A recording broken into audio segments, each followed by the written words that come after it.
तो हेलो दोस्तों, कैसे हैं आप लोग। मैं हूं अंकुर और स्वागत है आपका मेरे और आपके अपने चैनल कॉमिक बुक गाय पर। दोस्तों, आज के वीडियो में हम ड्रैगन बॉल काकुमी के वॉल्यूम 2 को कवर करने जा रहे हैं। इस वीडियो में हम देखेंगे कि वेजिटा सभी साइयन्स को कैसे ट्रेन करता है। दोस्तों, ड्रैगन बॉल काकुमी एक बहुत ही अमेजिंग स्टोरी है और इसके क्रिएटर से जुड़े सभी लिंक मैंने नीचे डिस्क्रिप्शन में दे दिए हैं, तो जाइए और उन्हें अपना पूरा सपोर्ट दिखाइए।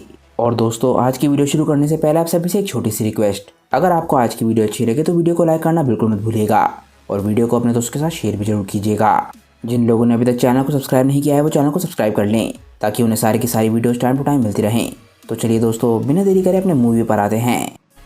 हम देखते हैं कि वेजिटा के चेहरे पे बहुत ज़्यादा गुस्सा होता है और वो अपनी सुपर सेन ब्लू फॉर्म में है। वो बोलता है कि अगर तुम मुझसे लड़ना चाहते हो तो आ जाओ।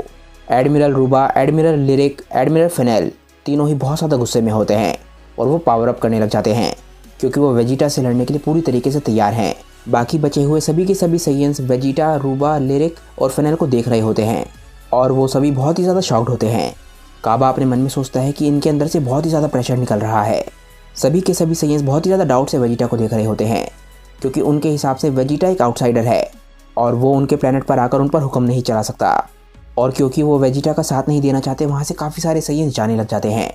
वेजिटा बहुत ही ज़्यादा गुस्से में सभी साइयन्स को देख रहा होता है। वेजिटा गुस्से में बोलता है कि तुम सब डरपोक अगर यहाँ से जाना चाहते हो तो तुम जा सकते हो, पर जब तुम लोग रोते हुए वापस आओगे तो ये मत सोचना कि मैं तुम लोगों से नज़रें मिलाऊंगा।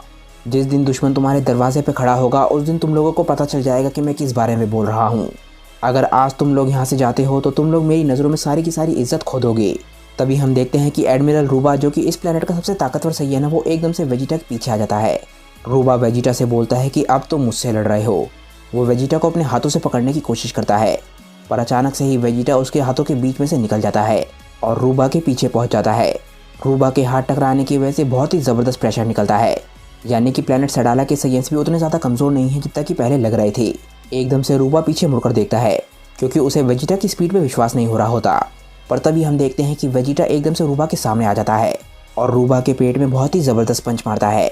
वेजिटा का पंच इतना ज़बरदस्त था कि उसका हाथ रूबा के पेट के अंदर तक घुस जाता है और जब तक रूबा को रियलाइज़ होता कि वेजिटा ने उस पर अटैक कर दिया है तब तक उसे ये पंच लग चुका होता है और वेजिटा के पंच की वजह से वो बहुत ही ज़्यादा दूर जाके गिरता है।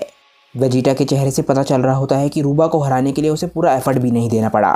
उसके लिए रूबा की ताकत बिल्कुल चींटी बराबर थी।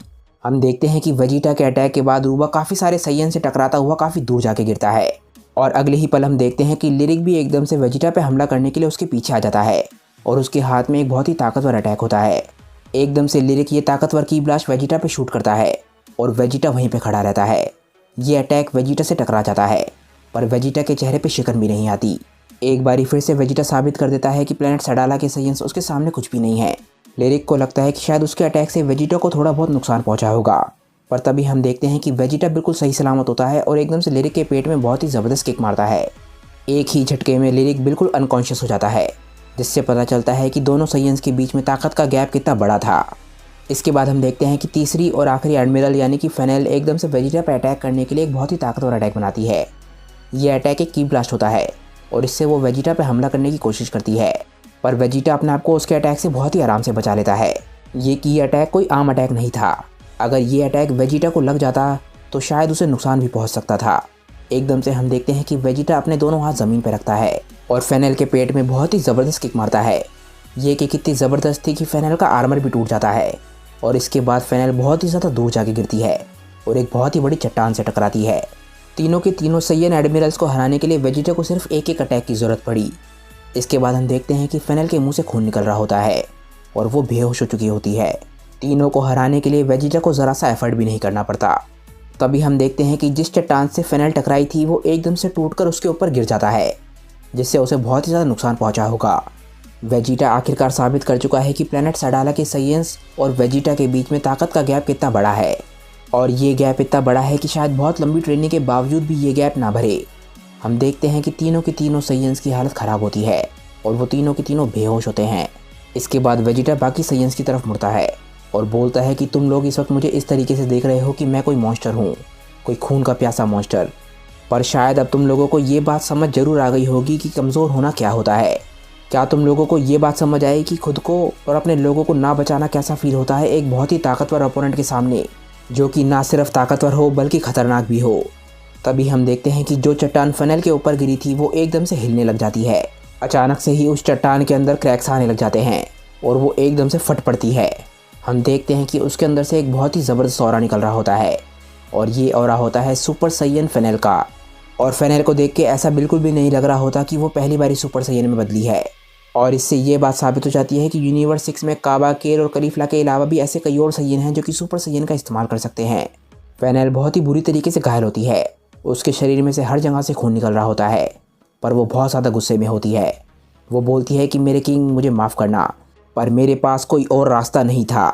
वेजिटा फेनेल को सुपर सैयन में ट्रांसफॉर्म होता हुआ देखकर बिल्कुल भी हैरान नहीं होता, क्योंकि शायद उसे पहले ही समझ आ गया होगा कि यूनिवर्स 6 में कई और सैयन्स हैं जो कि सुपर सैयन का इस्तेमाल कर सकते हैं। एकदम से फेनेल चिल्लाती है कि गाइस कम ऑन, ट्रांसफॉर्म हो जाओ। तभी हम देखते हैं कि लिरिक और रूबा दोनों की आंखें धीरे धीरे करके खुलने लग जाती हैं और वो लोग भी गुस्से में होते हैं। धीरे धीरे करके वो अपनी ताकत जुटाते हैं और पावर अप करने लग जाते हैं। एकदम से हम देखते हैं कि वो दोनों भी सुपर सैयन में ट्रांसफॉर्म हो जाते हैं। वेजिटा ये चीज़ देख के बहुत ज़्यादा खुश होता है, क्योंकि उसके सामने 3 सुपर सैयन्स खड़े हैं। और एक बारी फिर से ये बात साबित हो जाती है कि यूनिवर्स 6 के सैयन्स का पोटेंशियल यूनिवर्स 7 के सैयन्स से ज़्यादा है। पर तभी हम देखते हैं कि सैयन किंग वहाँ पे आ जाता है। वो एकदम से चिल्लाता है कि मैं ये बिल्कुल भी बर्दाश्त नहीं करूँगा। हम देखते हैं कि किंग सडाला वहीं पर खड़ा होता है और उसके पीछे रोबोट्स की एक पूरी आर्मी होती है। किंग सडाला बोलता है कि जैसा कि मुझे लगा था, इन दिनों हम सिर्फ रोबोट्स पर ही विश्वास कर सकते हैं। तुम सभी लोग बहुत ही ज़्यादा बेहतर होते जा रहे हो मुझे धोखा देने में। वेजिटा किंग सडाला से बोलता है कि ये क्या मजाक लगा रखा है, हम लोगों को अपनी बात सेटल करने दो, ये सबके लिए बेहतर होगा। जैसे ही वेजिटा बोलता है, एकदम से किंग सडाला को गुस्सा आता है और वो बोलता है कि चुप हो जाओ। किंग सडाला बोलता है कि तुम लोगों को ये सब कुछ सेटल करने दूँ, मुझे इससे कोई भी फ़र्क नहीं पड़ता। मैं बस एक बात जानता हूँ कि इस डिमोनिक ताकत का इस्तेमाल मेरे प्लेनेट पर नहीं होगा। अगर तुमने फिर से इस ताकत का इस्तेमाल किया तो मैं तुम्हें इस प्लेनेट से बाहर निकाल दूंगा। ये बोलकर किंग सडाला वहाँ से चला जाता है और हम देखते हैं कि फनल पावर डाउन कर लेती है। उसे देखकर ऐसा लगता है कि उसे खुद पे शर्म आ रही है। तभी हम देखते हैं कि वेजिटा भी पावर डाउन कर लेता है और अपनी बेस फॉर्म में आ जाता है। वो एकदम से बोलता है, बुल्मा चलो यहाँ से। आखिर किंग सडाला सुपर सैयन की फॉर्म्स को डिमोनिक फॉर्म क्यों बोल रहा है? इससे यही पता चलता है कि यूनिवर्स 6 में भी लेजेंडरी सुपर सैयन से रिलेटेड कोई ना कोई स्टोरी ज़रूर है, जिसकी एंडिंग शायद काफ़ी ज़्यादा ट्रेजिक है। इसके बाद हम देखते हैं कि सीन चेंज होता है और हम एक स्वैम्प वाले प्लेनेट पे पहुंच जाते हैं। हम देखते हैं कि यहाँ पर एक बहुत ही बड़ा तालाब है और उस तालाब के अंदर कोई क्रीचर है जो कि किसी पे नज़र गड़ाए हुए है। तभी हम देखते हैं कि वहाँ पर फ्रॉस्ट और फ्रॉस्ट के सामने हिट है। शायद हिट इस क्रीचर को मारने के लिए यहाँ पर आया है। हिट तालाब के अंदर इस क्रीचर को देख रहा होता है और ये क्रीचर भी हिट को देखता है और तभी हम देखते हैं कि ये पानी के अंदर चला जाता है। ये क्रीचर एकदम से हंसने लग जाता है और तभी हम देखते हैं कि वो वहाँ से भागने की कोशिश करता है। वो तालाब के अंदर सुपर स्पीड में तैर रहा होता है और अचानक से ही वो रुकता है। वो बोलता है कि मैं अपनी फुल स्पीड में तैर रहा था, मैं करीब 20 मिनट से तैर रहा हूँ, मैंने ज़रूर उन लोगों को पीछे छोड़ दिया होगा। ये बोलकर वो तालाब के अंदर से बाहर आ जाता है। इस क्रीचर के चेहरे पे बहुत ज़्यादा ईवल स्माइल होती है। तभी वो देखता है कि उसके पीछे हिट खड़ा हुआ है। हिट बहुत ही सीरियसली इस क्रीचर को देख रहा होता है, क्योंकि वो जानता है कि उसका काम बहुत ही जल्द ख़त्म होने वाला है। एकदम से ये क्रीचर हिट को देख के डर जाता है और अपना हाथ उठाता है। हम देखते हैं कि उसके हाथ में काफ़ी सारे पत्थर हैं। एकदम से वो ये अटैक हिट पे शूट करता है। फ्रॉस्ट समझ जाता है कि हिट टाइम लैग का इस्तेमाल करने वाला है। एकदम से हिट अपने दोनों हाथों को आगे करता है। तभी ये क्रीचर एकदम से अपना अटैक शूट कर देता है। हम देखते हैं कि हिट के सामने ये पत्थर अचानक से ही रुक जाता है और हिट एकदम से इस पत्थर के सामने से अपने आप को हटा लेता है। हिट को लग रहा था कि वो इस पत्थर से बच गया है, पर तभी ये पत्थर एकदम से यू टर्न ले लेता है और पीछे से आकर हिट को लगने वाला होता है। ऐसा लगता है कि हिट शायद इस अटैक से अपने आप को नहीं बचा पाएगा। तभी एक अटैक आता है और वो इस पत्थर को तोड़ देता है।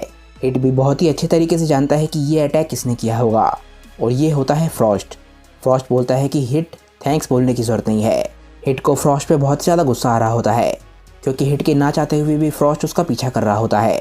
तभी हिट एकदम से अपना हाथ उठाता है और एकदम से इस क्रीचर पे अपना अटैक शूट करता है और एक ही झटके में ये क्रीचर मारा जाता है। हिट फ्रॉस्ट को ये दिखाना चाहता है कि उसे उसकी मदद की ज़रूरत नहीं है और हिट बहुत ही गुस्से में फ्रॉस्ट की तरफ देखता है। तभी एकदम से सीन चेंज होता है और हम देखते हैं कि हम किसी और प्लैनेट पर हैं। हम देखते हैं कि फ्रीज़ा की रेस का एक क्रीचर चल रहा होता है और हिट इस क्रीचर पे नज़र गड़ाए हुए है। एकदम से हिट अपना हाथ आगे बढ़ाता है ताकि वो इस क्रीचर को मार सके। वो अभी बस इस क्रीचर को मारने के लिए अपना एम ही ले रहा होता है, पर तभी हम देखते हैं कि इस क्रीचर पे कहीं और से अटैक हो जाता है और ये तभी के तभी मारा जाता है। हिट को विश्वास नहीं हो रहा होता क्योंकि उससे पहले किसी और ने उसका काम कर दिया है। हिट को बहुत ही बुरा गुस्सा आने लग जाता है और उसके अंदर से बहुत ही ज़्यादा डार्क ऑरा निकल रहा होता है।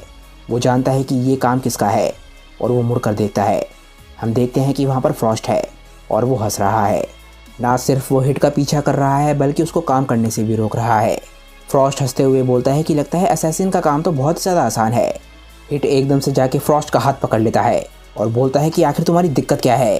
फ्रॉस्ट बोलता है पता नहीं, ऐसा लग रहा है कि शायद तुम अपने टारगेट्स को हिट नहीं कर पा रहे हो, या फिर ये भी हो सकता है कि मैं तुमसे हमेशा से ही बेहतर था। हिट एकदम से फ्रॉस्ट का हाथ दबाता है और उसका हाथ टूटने लग जाता है।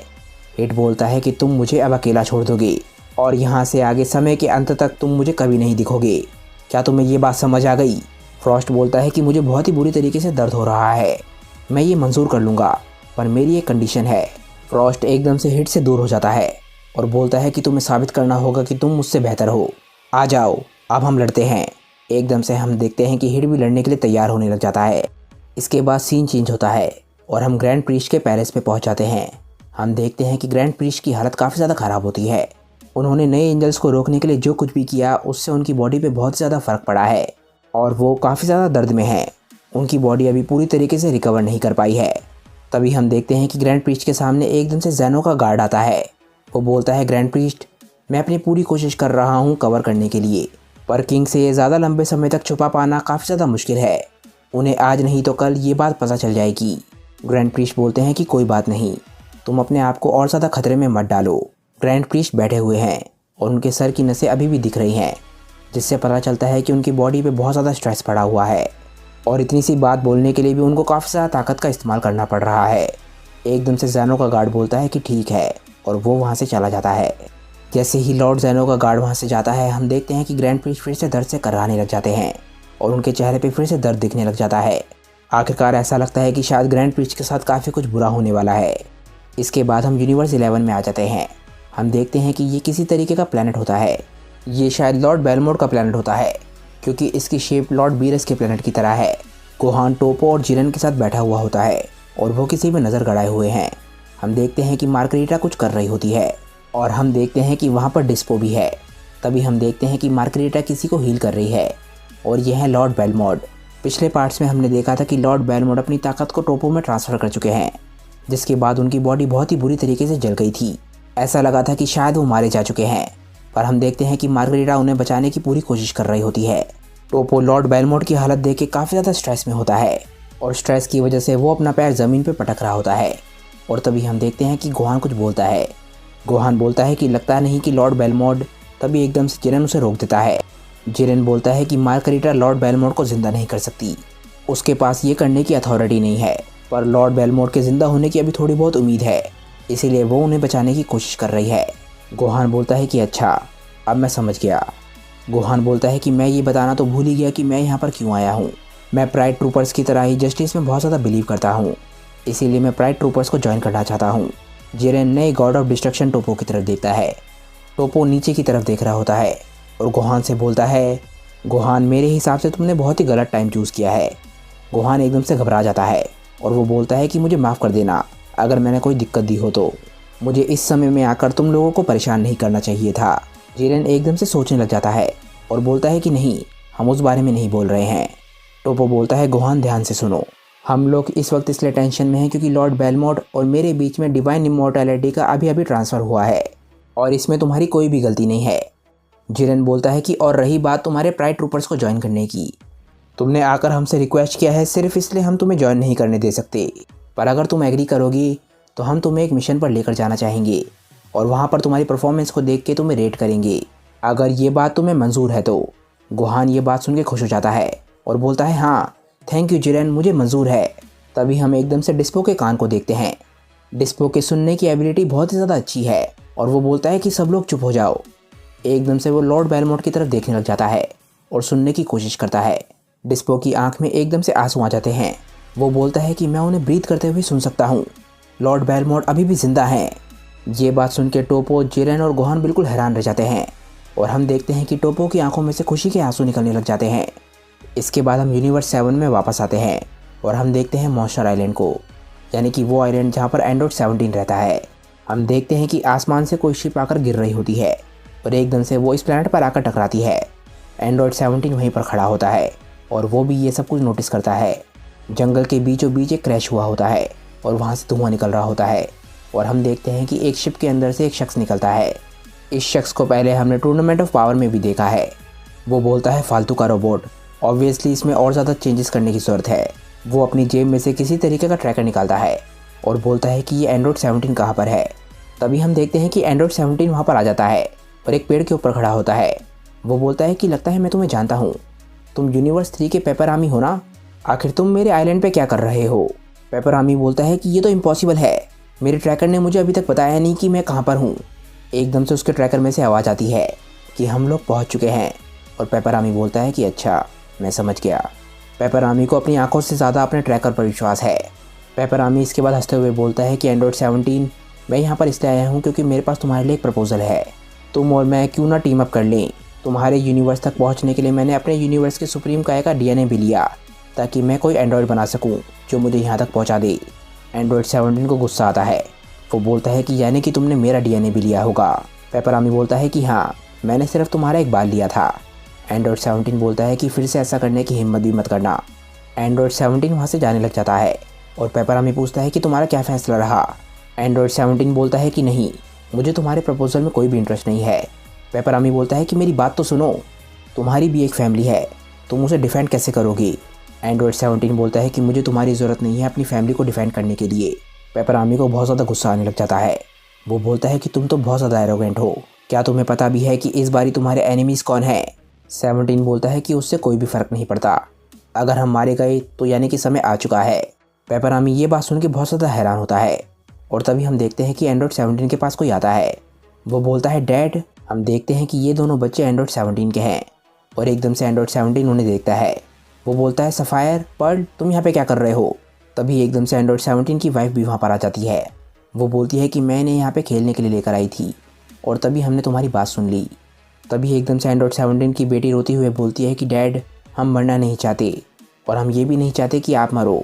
17 की वाइफ अपनी बेटी को चुप कराती है और बोलती है कि हम में से कोई भी नहीं मरने वाला, चिंता मत करो, हमारे पास काफ़ी सारे साल बचे हैं एंजॉय करने के लिए। एंड्रॉयड 17 के मन में काफ़ी सारी मेमोरीज आने लग जाती हैं, जो मेमोरीज उसने अपनी फैमिली के साथ स्पेंड करी हैं और आखिरकार वो पेपर आर्मी की बात सुनने के लिए तैयार हो जाता है। वो बोलता है कि ठीक है, मुझे बताओ कि तुम्हारा प्लान क्या है। पेपर आर्मी भी ये चीज़ देख के खुश होता है क्योंकि आखिरकार एंड्रॉयड 17 उसकी बात मानने के लिए लगता है तैयार है। यूनिवर्स 11 में करीब 1 महीना बीत चुका होता है और हम एक प्लैनेट को देखते हैं। हम देखते हैं कि इस प्लैनेट पे बारिश हो रही है और तभी हम गोहान को देखते हैं। गोहान अपना सूट पहन के बारिश में घूम रहा होता है। गोहान बहुत सीरियस लग रहा होता है और उसे देख के ऐसा लगता है कि वो किसी जासूसी के मिशन पर है। हम गोहान के पीछे एक रेस्टोरेंट देखते हैं जिसमें जिरेन और डिस्पो बैठे होते हैं। उन दोनों ने भी सूट पहन रखा होता है। तभी हम देखते हैं कि गोहान के सामने एक न्यूक्लियर पावर प्लांट है जिसका नाम है Empire Tower. Nuclear power plants के बाहर 2 गार्ड्स खड़े होते हैं और हम देखते हैं कि गोहान इन्हीं की तरफ बढ़ रहा होता है। ये दोनों गार्ड्स एक दूसरे की तरफ देखते हैं कि आखिर ये शख्स हमारी तरफ क्यों बढ़ रहा है। वो दोनों एकदम से गोहान पे चिल्लाते हैं और बोलते हैं कि तुम कौन हो और तुम्हारा बैच कहाँ पर है। तभी हम देखते हैं कि काफ़ी सारी लड़कियाँ वहाँ पर खड़ी होती हैं जो कि आपस में बात कर रही होती हैं। गोहान अचानक से उनकी तरफ बढ़ने लग जाता है और जैसे ही वो लड़कियाँ गोहान के सामने से गुजरती हैं, हम देखते हैं कि गोहान एकदम से गायब हो जाता है और दोनों गार्ड्स को विश्वास नहीं हो रहा होता कि वो शख्स आखिर कहाँ चला गया। वो दोनों बोलते हैं कि वो गायब हो गया। हम देखते हैं कि गोहान ने एकदम से जंप लगा दी होती है और वो बिल्डिंग के ऊपर तक पहुँच गया होता है। दोनों गार्ड्स अभी भी गोहान को नीचे ढूंढने की कोशिश कर रहे होते हैं पर उन्हें गोहान कहीं भी नहीं दिख रहा होता। गोहान बोलता है कि एटलीस्ट मैं बच गया, ये मामला काफ़ी ज़्यादा क्लोज था। हम देखते हैं कि गोहान उड़ रहा होता है। तभी वो पावर प्लांट की विंडोज़ के अंदर देखता है। वो देखता है कि वहाँ पर कुछ शख्स हैं और जैसे ही वो शख्स जाते हैं, गोहान एकदम से खिड़की से अंदर घुस जाता है। जैसे ही गोहान विंडो से अंदर घुसता है, वो अपनी स्पाई वॉच में बात करने लग जाता है। वो बोलता है कि अब मुझे किस तरफ जाना है। हम देखते हैं कि दूसरी तरफ जिरेन है। वो बोलता है कि रूम नंबर 128 के पास जाओ और वहाँ पर एक ग्रीन बॉटल होगी जो कि एक स्मॉल बॉक्स के अंदर होगी, उसे ले आना। वो एक बहुत ही खतरनाक वायरस है जिसे आर्टिफिशियली क्रिएट किया गया है। ये कंपनी इस वायरस को दूसरी कंट्री को बेचना चाहती है और वो कंट्री अभी जंग लड़ रही है। अगर ये वायरस उनके हाथ लग गया तो बहुत ज़्यादा खतरनाक हो सकता है, इसलिए तुम्हें अपनी पूरी कोशिश करनी होगी इस सब को रोकने के लिए। गोहान रूम नंबर 128 को ढूंढने लग जाता है। वो बोलता है कि मुझे बहुत ज़्यादा प्रेशर महसूस हो रहा है। ये प्रेशर किसी ताकत का नहीं है बल्कि गोहान को पकड़े जाने का डर लग रहा है। और दूसरा डर उसे ये लग रहा है कि कहीं वो फेल ना हो जाए, क्योंकि अगर वो फेल हो गया तो कई कंट्रीज़ और कई सारे लोगों को सफ़र करना पड़ेगा और गोहान को ये सब कुछ रोकने के लिए सिर्फ एक ही चांस मिलेगा। गोहान आखिरकार रूम नंबर 128 तक पहुंच जाता है और वो एकदम से रूम का दरवाज़ा खोलता है। वो बोलता है कि चलो चलते हैं। जैसे ही गोहान रूम का दरवाज़ा खोलता है, हम देखते हैं कि रूम के अंदर कई सारे लोग बैठे हैं, जिनमें से एक बॉस लग रहा होता है। सभी के सभी लोग उसकी तरफ देखने लग जाते हैं। ऐसा लगता है कि रूम के अंदर कोई बहुत ही इंपॉर्टेंट कंपनी की मीटिंग चल रही थी, जो कि गोहान के आने से अचानक से ही रुक गई। तभी एक शख्स पूछता है कि तुम कौन हो और तुम यहाँ पर क्या कर रहे हो। गोहान एकदम से एक बहाना बनाता है। वो बोलता है कि मैं फाइनेंशियल कंट्रोलर हूँ और मैं यहाँ पर फाइनेंशियल ऑडिट करने आया हूँ। जिनको नहीं पता उनको मैं बता देता हूँ कि इसका मतलब ये है कि वो कंपनी के रिकॉर्ड्स चेक करने आया है कि सब कुछ सही तरीके से हो रहा है या नहीं। किसी को भी नहीं समझ आ रहा होता कि आखिर ये शख्स कौन है, क्योंकि किसी ने भी गोहान को पहले नहीं देखा होता।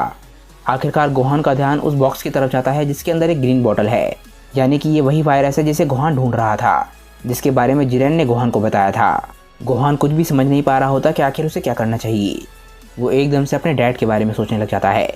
वो बोलता है, डैड अगर आप यहाँ पर होते तो आप क्या करते। तभी हम देखते हैं कि गोहान के सामने एकदम से गोकू आ जाता है। ये गोहान के मन में गोकू की याद है। वो बोलता है, हाय गोहान, क्या तुम्हें मेरी एडवाइस की ज़रूरत है। गोहान बोलता है कि हाँ डैड। गोकू गोहान से बोलता है, गोहान अगर मैं तुम्हारी जगह पर होता तो मैं अपने ओपोनेंट्स की ताकत को इवेल्युएट करता और सबसे पहले मैं सबसे ताकतवर ओपोनेंट को हराता, जिससे बाकी सब डर के भाग जाते और वो बोतल के बारे में भूल जाते। गोहान एकदम से स्माइल करता है और बोलता है, डैड मुझे पता होना चाहिए था कि आप यही बोलेंगे। Thanks dad. गोकू बोलता है कि कोई बात नहीं बेटा, मुझे उम्मीद है कि मैं तुम्हारी मदद कर पाया हूँगा। गोहान को आखिरकार समझ आ गया होता है कि अब उसे क्या करना है। गोहान अपने हाथ को पीछे करता है और अपने हाथ में एक छोटी सी एनर्जी की बॉल बनाने लग जाता है। वो बोलता है, जेंटलमैन मैंने इस बारे में फिर से सोचा और मुझे लगता है कि सब कुछ कंपनी में ठीक चल रहा है। गोहान ये बोलते बोलते अपनी एनर्जी की बॉल को टेबल पर फेंक देता है और तभी एकदम से बहुत ही बड़ा ब्लास्ट होता है। ये ब्लास्ट सिर्फ रोशनी का था और इस रोशनी के ब्लास्ट की वजह से सभी की आंखें थोड़ी देर के लिए ख़राब हो जाती हैं। वो सभी लोग चिल्लाने लग जाते हैं कि हम कुछ देख नहीं पा रहे। एकदम से गोहान उस वायरस को उठाता है और वहाँ से भागने लग जाता है। वो बोलता है, डैड मुझे माफ़ करना, पर मैं किसी को भी चोट नहीं पहुँचाना चाहता। गोहान एकदम से उड़ने लग जाता है और सीढ़ियों से उड़ते हुए नीचे आ जाता है। वो जल्द से जल्द एग्जिट को ढूंढना चाहता है। वो बोलता है कि अगर मैं सही हूँ तो बिल्डिंग के प्लान के हिसाब से मुझे इस तरफ जाना चाहिए और एक टर्न के बाद मैं बाहर निकल जाऊँगा। आखिरकार गोहान भागता भागता बिल्डिंग के एग्जिट तक पहुँच जाता है और वहाँ पर वही दोनों गार्ड्स खड़े होते हैं। वो दोनों उसी शख्स के बारे में बात कर रहे होते हैं। एक बोलता है कि क्या हमें इस बारे में रिपोर्ट करना चाहिए या नहीं। दूसरा बोलता है कि नहीं, उसकी ज़रूरत नहीं है। तभी एकदम से उन्हें गोहान दिख जाता है। वो बोलता है कि ये तो वही है। तभी हम देखते हैं कि मीटिंग में जो भी लोग थे वो गोहान के पीछे भाग कर आ रहे होते हैं और गोहान से बोलते हैं कि कीड़े कहीं के यहाँ पर वापस आओ। गोहान अपने पीछे और आगे देखता है। वो चारों तरफ से घिर चुका है। गार्ड्स ने गोहान के ऊपर बंदूक तान रखी होती है, पर इसके आगे क्या हुआ ये हमें अभी पता नहीं चलता। और इसके कुछ देर बाद हम जिरेन को देखते हैं। डिस्पो जिरेन से पूछता है कि अब हमें क्या करना चाहिए। जिरेन बोलता है कि मुझे नहीं पता। अचानक से ही जिरेन की वॉच बजने लग जाती है। हम देखते हैं कि दूसरी तरफ उनके प्राइड ट्रूपर्स का ही एक सोल्जर होता है। वो जिरेन से पूछता है कि वहाँ पर सब कुछ कैसा चल रहा है। जिरेन बोलता है कि हमें पिछले आधे घंटे से उसे कोई भी अपडेट नहीं मिली है। वो सोल्जर बोलता है कि अगर 1 घंटा होने के बाद उसका कोई जवाब ना आए तो तुम्हें जाना चाहिए। जिरेन बोलता है कि ठीक है। वो सोल्जर बोलता है, बहुत बढ़िया, मैंने तुम्हें कॉल इसलिए भी किया था ताकि मैं लॉर्ड बेलमोट के बारे में तुम्हें बता सकूं। डिस्पो और जिरेन दोनों खुश हो जाते हैं। वो दोनों पूछते हैं कि वो कैसे हैं। वो सोल्जर बोलता है कि वो अभी मेरे साथ ही हैं। इसके बाद हम लॉर्ड बेलमोट को देखते हैं। पहले के मुकाबले वो काफ़ी ज़्यादा पतले लग रहे होते हैं, पर अभी भी वो पूरे तरीके से ठीक नहीं हुए होते, पर फाइनली वो खड़े होने लायक हो गए हैं। बेलमोट हंसते हुए बोलता है कि मैं जानता हूँ कि मेरे साथ जो कुछ भी हुआ वो काफ़ी ज़्यादा खतरनाक था, पर मैं इतनी जल्दी मरने वालों में से तो बिल्कुल भी नहीं हूँ, और वो भी ऐसे समय में जब तुम्हारे सामने इतनी खतरनाक वॉर छिड़ी हुई है जिस वॉर से तुम्हारा कोई भी लेना देना नहीं है। लॉर्ड बेलमोट शायद एंजेलिक वॉर के बारे में बात कर रहे हैं। इसके बाद सीन चेंज होता है और हम ट्रंक्स और गोटेन को देखते हैं। हम देखते हैं कि वो बहुत ही बुरी तरीके से थके हुए हैं। ये लोग अभी भी प्लेनेट क्रीपे पर होते हैं और वीस खाना खा रहा होता है। ट्रंक्स और गोटेन अभी भी उसी टास्क में लगे हुए होते हैं जो वीस ने उन्हें दिया था। इस टास्क में गोटेन और ट्रंक्स दोनों को एक साथ हमला करना है, जिससे बीच में जो बॉल झूल रही है वो एकदम से फट जाए, पर अभी तक वो दोनों इस चीज़ को करने में कामयाब नहीं हुए होते। ट्रंक्स एकदम से चिल्लाता है। वो बोलता है, गोटेन फोकस करो, तुम्हारा हाथ इस बार भी ऑफ था, एक बार फिर से ट्राई करते हैं। गोटेन बहुत ज़्यादा थका हुआ लग रहा होता है। वो बोलता है ठीक है। इसके बाद गोटेन अपनी एनर्जी को फोकस करने लग जाता है। गोटेन खुद से बोलता है कि गोटेन फोकस करो, आखिर ये फीलिंग क्या है, मुझे ये करने के लिए खुद को जानना होगा। वीस एकदम से गोटेन को देखता है और समझ जाता है कि गोटेन अपनी ट्रेनिंग में एक कदम आगे जाने वाला है। हम देखते हैं कि गोटेन फोकस कर रहा होता है और जैसे ही वो अपनी आंखें खोलता है वो किसी और जगह पर होता है। वो बोलता है कि आखिर मैं कहाँ पर हूँ। हम देखते हैं कि गोटेन के सामने एक बहुत ही बड़ा गेट होता है और गोटेन बोलता है कि आखिर ये गेट क्या है। गोटेन इस गेट की तरफ बढ़ने लग जाता है और अपना हाथ आगे बढ़ाता है ताकि वो इस गेट को खोल सके। गोटेन गेट खोलने से पहले सोचता है कि आखिर इस गेट के पीछे क्या है। वीस ने कहा था कि हमें अपने डर का सामना करना होगा। क्या उस बात से इस गेट का कोई कनेक्शन हो सकता है? ये गेट अभी भी बंद होता है। गोटेन बोलता है कि मुझे बहुत ज़्यादा प्रेशर फील हो रहा है। गोटेन बस इस गेट को खोलने ही वाला होता है पर तभी उसे एक आवाज़ आती है। वो आवाज़ बोलती है गोटेन 3, 2, 1। हम देखते हैं कि ये ट्रंक्स है। ट्रंक्स बस हमला करने ही वाला होता है और गोटेन अभी तक तैयार नहीं हुआ होता। ये सब कुछ गोटेन के मन में हो रहा होता है और एकदम से गोटेन चिल्लाता है ट्रंक्स रुको। ट्रंक्स को कुछ भी समझ नहीं आ रहा होता। एकदम से गोटेन बोलता है कि मैंने एक गेट को देखा, मैंने अपने दिमाग में एक गेट को देखा। वीस ये बात सुन के बहुत ज़्यादा खुश होता है क्योंकि वो समझ चुका है कि गोटेन और ट्रंक्स अपनी ट्रेनिंग के एक कदम आगे बढ़ चुके हैं। ट्रंक्स बोलता है गोटेन तुम किस बारे में बात कर रहे हो, क्या तुम मजाक कर रहे हो? गोटेन बोलता है कि मुझे नहीं पता। ट्रंक्स बोलता है कि वीस भी तो हमें इससे आगे कुछ भी नहीं बता रहा। वीस अभी भी मज़े से खाना खा रहा होता है। गोटेन और ट्रंक्स अभी भी बिल्कुल हैरान होते हैं क्योंकि वीस उनकी मदद बिल्कुल भी नहीं करना चाहता। ट्रंक्स और गोटेन थोड़ी देर के लिए बैठ जाते हैं ताकि वो थोड़ा सा आराम कर सकें। ट्रंक्स बोलता है कि चलो कोई बात नहीं। गोटेन बोलता है कि गोटेंक्स का इस्तेमाल किए बिना हमारे लिए ये सब कुछ करना बहुत ज़्यादा मुश्किल हो रहा है, पर मुझे लगता है कि इस बारी हमें अपना काम करने के लिए अपनी स्ट्रेंथ से आगे सोचना होगा। वीस एकदम से स्माइल करता है और बोलता है कि आखिरकार ये सीखना शुरू कर रहे हैं। इसके बाद हम धरती पर वापस आ जाते हैं और हम गुहान के घर को देखते हैं। हम देखते हैं कि रात का समय है और पैन छुपकर अपने घर से बाहर निकल रही है। पैन अभी भी एक बच्ची है पर वो ट्रेन करने के लिए अभी भी बहुत ज़्यादा एक्साइटेड होती है। वो बोलती है कि मैं ट्रेन करना चाहती हूँ। पिकलो ने मुझे कहा था कि जब मैं तैयार होंगी तो साउथ वेस्टर्न फॉरेस्ट के पीछे वो मुझे मिलेगा। पैन उड़कर तेज़ी से उसी तरफ बढ़ने लग जाती है। इसके बाद हम पिकलो को देखते हैं। पिकलो लड़ने के लिए तैयार खड़ा होता है। वो बोलता है पैन भी जल्दी कुछ मिनटों में यहाँ पे पहुँच जाएगी, चलो अपनी ट्रेनिंग शुरू करते हैं। पिकलो ने शायद पैन को अपनी तरफ बढ़ता हुआ महसूस कर लिया होगा, इसीलिए पिकलो को इस बारे में पहले से ही पता है। पिकलो के सामने दोनों नेमेकियन फ्यूजन वॉरियर्स खड़े होते हैं जो कि यूनिवर्स 6 से आए हैं। पिकलो बोलता है कि मुझे दिखाओ कि टूर्नामेंट के 2 साल बाद तुमने आखिर कितनी ट्रेनिंग करी है और तुम कितने ज़्यादा ताकतवर हो चुके हो। एक वॉरियर बोलता है कि तुम्हें जल्द ही पता चल जाएगा क्योंकि हमने अपनी एक नई टेक्निक भी डेवलप करी है। पिकलो एकदम से अपने केप को फेंक देता है और बोलता है कि बोलना बंद करो और मुझे दिखाओ।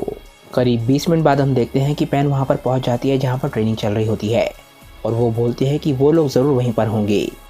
हम देखते हैं कि पिकलो एकदम से पावर अप करता है और उसके सामने दोनों नेमेकियन वॉरियर्स की हालत ख़राब हो चुकी होती है, यानी कि पिकलो अकेला ही दोनों को संभाल रहा है। पिकलो हंसते हुए बोलता है कि मुझे मानना पड़ेगा, तुम लोग सच में काफ़ी ज़्यादा ताकतवर हो गए हो और आज तुमने हमारी नेमेकियन रेस के बारे में मुझे कुछ बहुत ही ज़्यादा खास बताया है।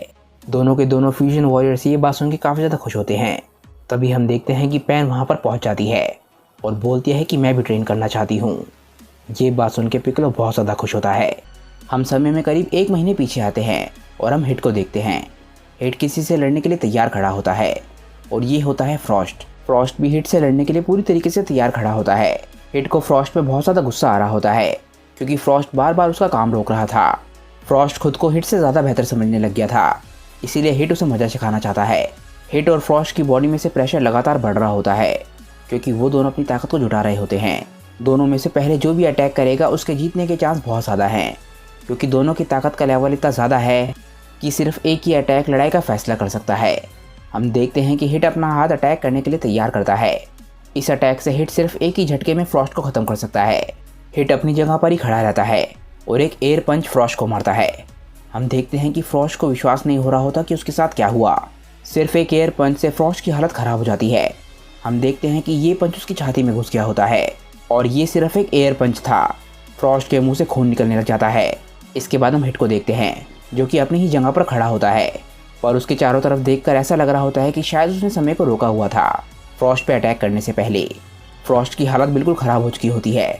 वो बोलता है कि पर कैसे, उसने ऐसा कैसे किया, आखिर वो मेरे साथ ऐसा कैसे कर सकता है। मुझे ऐसा महसूस हो रहा है कि उसने मेरे दिल को अपने हाथों में जकड़ा हुआ हो। ऐसा लग रहा है कि वो अपने हाथों से मेरे दिल को कुचल रहा हो और मेरी बॉडी को पूरी तरीके से चेन से बांध रखा हो ताकि मैं अपनी जगह से हिल ना सकूं। तभी फ्रॉस्ट एकदम से हिम्मत जुटाने लग जाता है। वो बोलता है, नहीं, मैं हार नहीं सकता, मुझे ये सब कुछ झेलना होगा। हिट के अटैक के बाद प्रेशर की वजह से फ्रॉस्ट थोड़ा सा पीछे की तरफ धकेल दिया जाता है, पर तभी हम देखते हैं कि उसके चेहरे पर एक ईवल स्माइल होती है। हिट के अटैक से इतनी बुरी तरीके से घायल होने के बावजूद भी फ्रॉस्ट हंस रहा होता है और ये चीज़ हिट भी नोटिस करता है। फ्रॉस्ट एकदम से पागलों की तरह हंसने लग जाता है और उसके मुंह से अभी भी खून निकल रहा होता है। वो बोलता है कि ये मामला तो काफ़ी ज़्यादा क्लोज था और अब मुझे अपना काउंटर अटैक करना होगा। फ्रॉस्ट के चेहरे पर एक पागलपन वाला एक्सप्रेशन होता है और वो बोलता है कि मैं जानता हूँ कि मुझे उसे कहाँ हिट करना है ताकि उसे बहुत ज़्यादा दर्द हो। एकदम से फ्रॉस्ट हिट के सामने से गायब हो जाता है और एकदम से उसके पीछे पहुँच जाता है, पर हिट फ्रॉस्ट को बहुत ही आराम से ट्रैक कर लेता है और उसे ज़रा सी भी दिक्कत नहीं आती। फ्रॉस्ट एकदम से हिट के पीछे आकर बोलता है, हिट, लगता है मैं तुम्हारे बारे में गलत था। तुम्हें अपनी ज़िंदगी से नफरत नहीं है, बल्कि इसका ठीक उल्टा है। तुम्हें अपनी ज़िंदगी से प्यार है क्योंकि तुम्हारी ज़िंदगी कमाल की है। तुम्हें अपने ओपोनेंट्स को बहुत ही बुरी तरीके से घायल करके और मार के बहुत ही ज़्यादा मज़ा आता है। हिट फ्रॉस्ट की बातों को सुन रहा होता है पर कुछ भी नहीं बोलता। एकदम से फ्रॉस्ट हंसता है और एक बहुत ही ज़बरदस्त अटैक हिट पर करता है। अचानक से ही हम देखते हैं कि फ्रॉस्ट एकदम से हिट के सामने आ गया होता है। वो सिर्फ एक इल्यूजन था। हम देखते हैं कि फ्रॉस्ट का अटैक हिट की छाती के आर पार हो गया होता है। फ्रॉस्ट को लगता है कि वो जीत गया, इसलिए वो स्माइल करता है। वो बोलता है कि मैंने ये अटैक तुम्हारे दिल पर किया था, पर ये अटैक ज़्यादा खास नहीं है। ये अटैक मैंने सिर्फ अपने आप को बचाने के लिए किया है। तभी एकदम से फ्रॉस्ट हिट के चेहरे पर ध्यान देता है। हिट के एक्सप्रेशन ज़रा से भी नहीं बदले होते और ये चीज़ देख के फ्रॉस्ट एकदम से डर जाता है। वो बोलता है, क्या यहाँ पर क्या चल रहा है? हम देखते हैं कि वहाँ पर एक नहीं बल्कि कई सारे हिट हैं जो कि चारों तरफ खड़े हुए हैं। फ्रॉस्ट अपने चारों तरफ इतने सारे हिट को देख के विश्वास नहीं कर पा रहा होता। वो बोलता है, ये क्या है? क्या ये सारे तुम्हारे क्लोन्स हैं? हिट बोलता है, नहीं, हम सब एक हैं। एकदम से हिट एक बहुत ही ताकतवर अटैक बनाता है। वो अपने हाथ से एक तरीके की एनर्जी स्वॉर्ड बनाता है। हम देखते हैं कि ये स्वॉर्ड एक नहीं बल्कि सारे के सारे हिट्स बना रहे होते हैं और ये सारे के सारे अटैक फ्रॉस्ट पर जाते हैं। फ्रॉस्ट चारों तरफ से हिट से घिरा हुआ होता है और उसे समझ नहीं आ रहा होता कि वो अपने आप को कैसे बचाएगा। सारे के सारे अटैक तेज़ी से फ्रॉस्ट की तरफ बढ़ रहे होते हैं, पर अचानक से ही हम देखते हैं कि फ्रॉस्ट उछल गया होता है। वो एक जगह पर लैंड करता है और चैन की सांस लेता है। वो बोलता है कि ये तो काफ़ी ज़्यादा क्लोज हो सकता था, पर तभी हम फ्रॉस्ट के पीछे कुछ देखते हैं और उस चीज़ में से खून निकल रहा होता है और एकदम से फ्रॉस्ट को महसूस होता है। फ्रॉस्ट को विश्वास नहीं हो रहा होता कि उसके साथ ये क्या हुआ। उसका एक पैर कट चुका है और ये हुआ है हिट के अटैक की वजह से। फ्रॉस्ट का कटा हुआ पैर बहुत दूर पड़ा होता है और उसमें से ही खून निकला था। आखिरकार शायद फ्रॉस्ट को समझ आने लग गया है कि हिट और उसके बीच में ताकत का गैप कितना बड़ा है। फ्रॉस्ट की आंखें एकदम से बेजान होने लग जाती हैं। वो बोलता है कि आखिर ये मेरे साथ क्या हो रहा है, और हम देखते हैं कि एकदम से उसकी आंखें बंद होने लग जाती हैं और हिट उसी की तरफ बढ़ रहा होता है और अचानक से ही उसकी आंखें पूरी तरीके से बंद हो जाती हैं। इस लड़ाई के बाद करीब 1 महीना बीत चुका होता है और हम आखिरकार फिर से प्लेनेट सैडाला पर आ जाते हैं। हम देखते हैं कि वेजिटा अपने बेस फॉर्म में एक सैयन से लड़ रहा होता है। वेजिटा इस सैयन को बताता है कि तुम अटैक करते वक्त बहुत ही बड़े मूवमेंट्स करते हो, जिसकी वजह से तुम्हारी मूवमेंट काफ़ी ज़्यादा स्लो हो जाती है और तुम्हारी बॉडी में काफ़ी ज़्यादा ओपनिंग्स होती हैं, इसीलिए तुम्हारा ओपोनेंट तुम्हारे पर अटैक कर पाता है। इस पर काम करो। अगले ही पल हम देखते हैं कि वेजिटा इस सैयन को मजा चखाने के लिए इसकी कमर पे बहुत ही ज़बरदस्त किक मारता है और ये सैयन ज़मीन पे बैठ जाता है। इसके मुंह से खून निकलने लग जाता है। ये सैयन दर्द से करहा रहा होता है और वेजिटा बोलता है कि तुम्हें सीखना होगा कि इन दोनों चीज़ों में क्या डिफरेंस है। एक चीज़ होती है बिना सोचे ही अटैक कर देना, जिससे तुम्हारी बॉडी में काफ़ी ज़्यादा ओपनिंग्स रह जाती हैं, और दूसरा होता है तुम्हारी बॉडी में जानबूझकर ओपनिंग छोड़ना ताकि तुम्हारा ओपोनेंट उस पर अटैक करने की कोशिश करे और तुम उस पर अटैक कर पाओ। हम देखते हैं कि वेजिटा एक नहीं काफ़ी सारे सैयन्स के साथ लड़ रहा था और वेजिटा इन सबको एक साथ ट्रेन कर रहा है। वेजिटा बोलता है कि चलो एक छोटा सा ब्रेक लेते हैं, हम लोग 10 मिनट में फिर मिलेंगे। सभी सैयन्स वेजिटा से हार चुके होते हैं और ज़मीन पर पड़े हुए होते हैं। वेजिटा एकदम से वहाँ से उड़ जाता है और बोलता है कि इन सैयन्स की संख्या बहुत ज़्यादा कम है। तभी अचानक से वो सैयन कुछ बोलता है। वो बोलता है, थैंक्स मिस्टर वेजिटा। वेजिटा जाते जाते ये सुन लेता है और एकदम से वेजिटा आसमान में जाके उन सैयन्स को देखने लग जाता है। हम देखते हैं कि वेजिटा के चेहरे पर एक बहुत ही प्राउड स्माइल होती है। वो बोलता है कि मैं जानता हूँ कि इनकी संख्या बहुत ज़्यादा कम है, पर इन लोगों को ट्रेन करता हुआ देखकर मेरा दिल खुशी से भर जाता है। एकदम से हम देखते हैं कि वेजिटा कहीं और पर जाकर लैंड करता है और यहाँ पर कलीफ्ला खड़ी होती है। कलीफ्ला इस वक्त किसी और ग्रुप में है और वो वहाँ पर ट्रेनिंग कर रही है। कलीफ्ला का ट्रेनर बोलता है कि कलीफ्ला तुम्हारी दिक्कत ये है। वेजिटा के चेहरे पर अभी भी एक बहुत ही ज़्यादा प्राउड स्माइल होती है कलिफ्ला को कुछ भी समझ नहीं आ रहा होता कि उसका ट्रेनर क्या बोल रहा है। कलिफ्ला बोलती है कि तुम क्या बोल रहे हो, मुझे कुछ भी समझ नहीं आ रहा। पहले तुमने बोला कि मैं अपना अटैक एडवांस में तैयार करूं, और दूसरी तरफ तुम बोल रहे हो कि मैं बिना सोचे ही अटैक कर दूं। हम देखते हैं कि कलिफ्ला रूबा की टीम में होती है और रूबा ही कलिफ्ला का ट्रेनर होता है। रूबा कलिफ्ला से बोलता है कि एक चीज़ करने के लिए तुम्हें दूसरी चीज़ को रोकने की ज़रूरत नहीं है, तुम इन दोनों चीज़ों को एक साथ कर सकती हो, और ये चीज़ मैंने खुद सीखी है। अगर तुम बिना सोचे अटैक करते हो तो तुम्हारे जीतने के चांसेस बहुत ज़्यादा कम हो जाते हैं। मैंने ये चीज़ कई बार खुद में नोटिस करी है। तुम चाहे जितना मर्जी हार्ड ट्राई कर लो, पर अगर तुम एक्शन लिए बिना कुछ करने की कोशिश करोगे तो वो फेल ही होगा। इसीलिए मैं अटैक करते वक्त प्लान बी के बारे में सोचता हूँ, और उससे पहले इस बारे में कभी भी नहीं सोचता। इसीलिए मैं ये कहना चाह रहा हूँ कि तुम्हें खुद को फंसाना होगा, ताकि तुम अपनी बाउंड्रीज़ को डिस्ट्रॉय कर सको और अपनी नई फाउंडेशन को क्रिएट कर सको, वो भी दोनों एक साथ। वेजिटा रूबा की ट्रेनिंग को देख के बहुत ज़्यादा खुश होता है और सोचता है कि ये दोनों एक दूसरे को कॉम्प्लीमेंट कर रहे हैं। यानी कि वेजिटा एक तरीके से ये कह रहा है कि रूबा कलिफ्ला के लिए एक बहुत ही अच्छा ट्रेनर है। तभी एकदम से रूबा वेजिटा को देख लेता है और बोलता है, वेजिटा तुम यहाँ पर आ गए। वेजिटा एकदम से स्माइल करता है और बोलता है कि तुम मिस्टर लगाना भूल गए। कुछ ही सेकंड्स में वेजिटा वहाँ से चला जाता है और रूबा बोलता है कि तुम बस इसके सपने देखो। हम देखते हैं कि कलिफ्ला किसी सैयन के साथ ट्रेनिंग कर रही होती है और बोलती है कि आ जाओ, तुम चाहे जो भी हो, तुम बहुत ज़्यादा सफ़र करने वाले हो, क्योंकि मेरे पास एक प्लान बी भी है।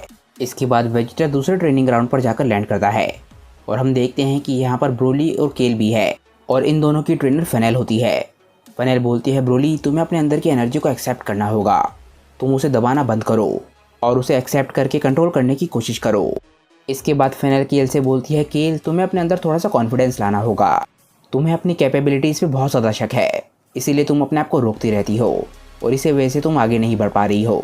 केल तुम बहुत ही ज़्यादा समझदार लड़की हो और ये चीज़ मैं शुरुआत से ही देख रही हूँ। ये बात सुन के केल एकदम से शर्मा जाती है। वेजिटा एकदम से स्माइल करता है और बोलता है, केल उसकी बात सुनो, वो सही बोल रही है, तुम काफ़ी आगे जा सकती हो। इसके बाद हम एडमिरल लिरिक को देखते हैं, जो कि काबा से बात कर रहा होता है। लिरिक बोलता है, काबा मुझे तुम्हें जाने करीब 1 महीना हो चुका है, और मैं अगर सच बताऊं तो मैं अपना जवान वर्जन तुम्हारे अंदर देखता हूं। तुम भी मेरी ही तरह अपने इमोशंस को खुद पे कंट्रोल करने देते हो, पर बच्चे एक असली सैयन इस तरीके का नहीं होता। और एकदम से लिरिक काबा के कंधे पे हाथ रखता है। तुम्हारे दिमाग में लॉजिक, पेशेंस और बहादुरी, ये तीनों सबसे पहले आने चाहिए, और तुम्हारे इंस्टिंक्ट्स, डर और डाउट्स ये बाद में आने चाहिए। काबा बोलता है, एडमिरल लिरिक मैं समझ गया। तभी एकदम से वेजिटा काबा को आवाज़ लगाता है और काबा वेजिटा की आवाज़ सुन के एकदम से हैरान रह जाता है। वेजिटा बोलता है, काबा क्या मैं तुम्हारे से 1 मिनट बात कर सकता हूँ? काबा बोलता है कि ठीक है, पर किस बारे में? वेजिटा बोलता है कि बस सवाल मत पूछो। इसके बाद हम प्लैनेट सडाला को रात में देखते हैं और हम एक ओल्ड रूइंस में होते हैं।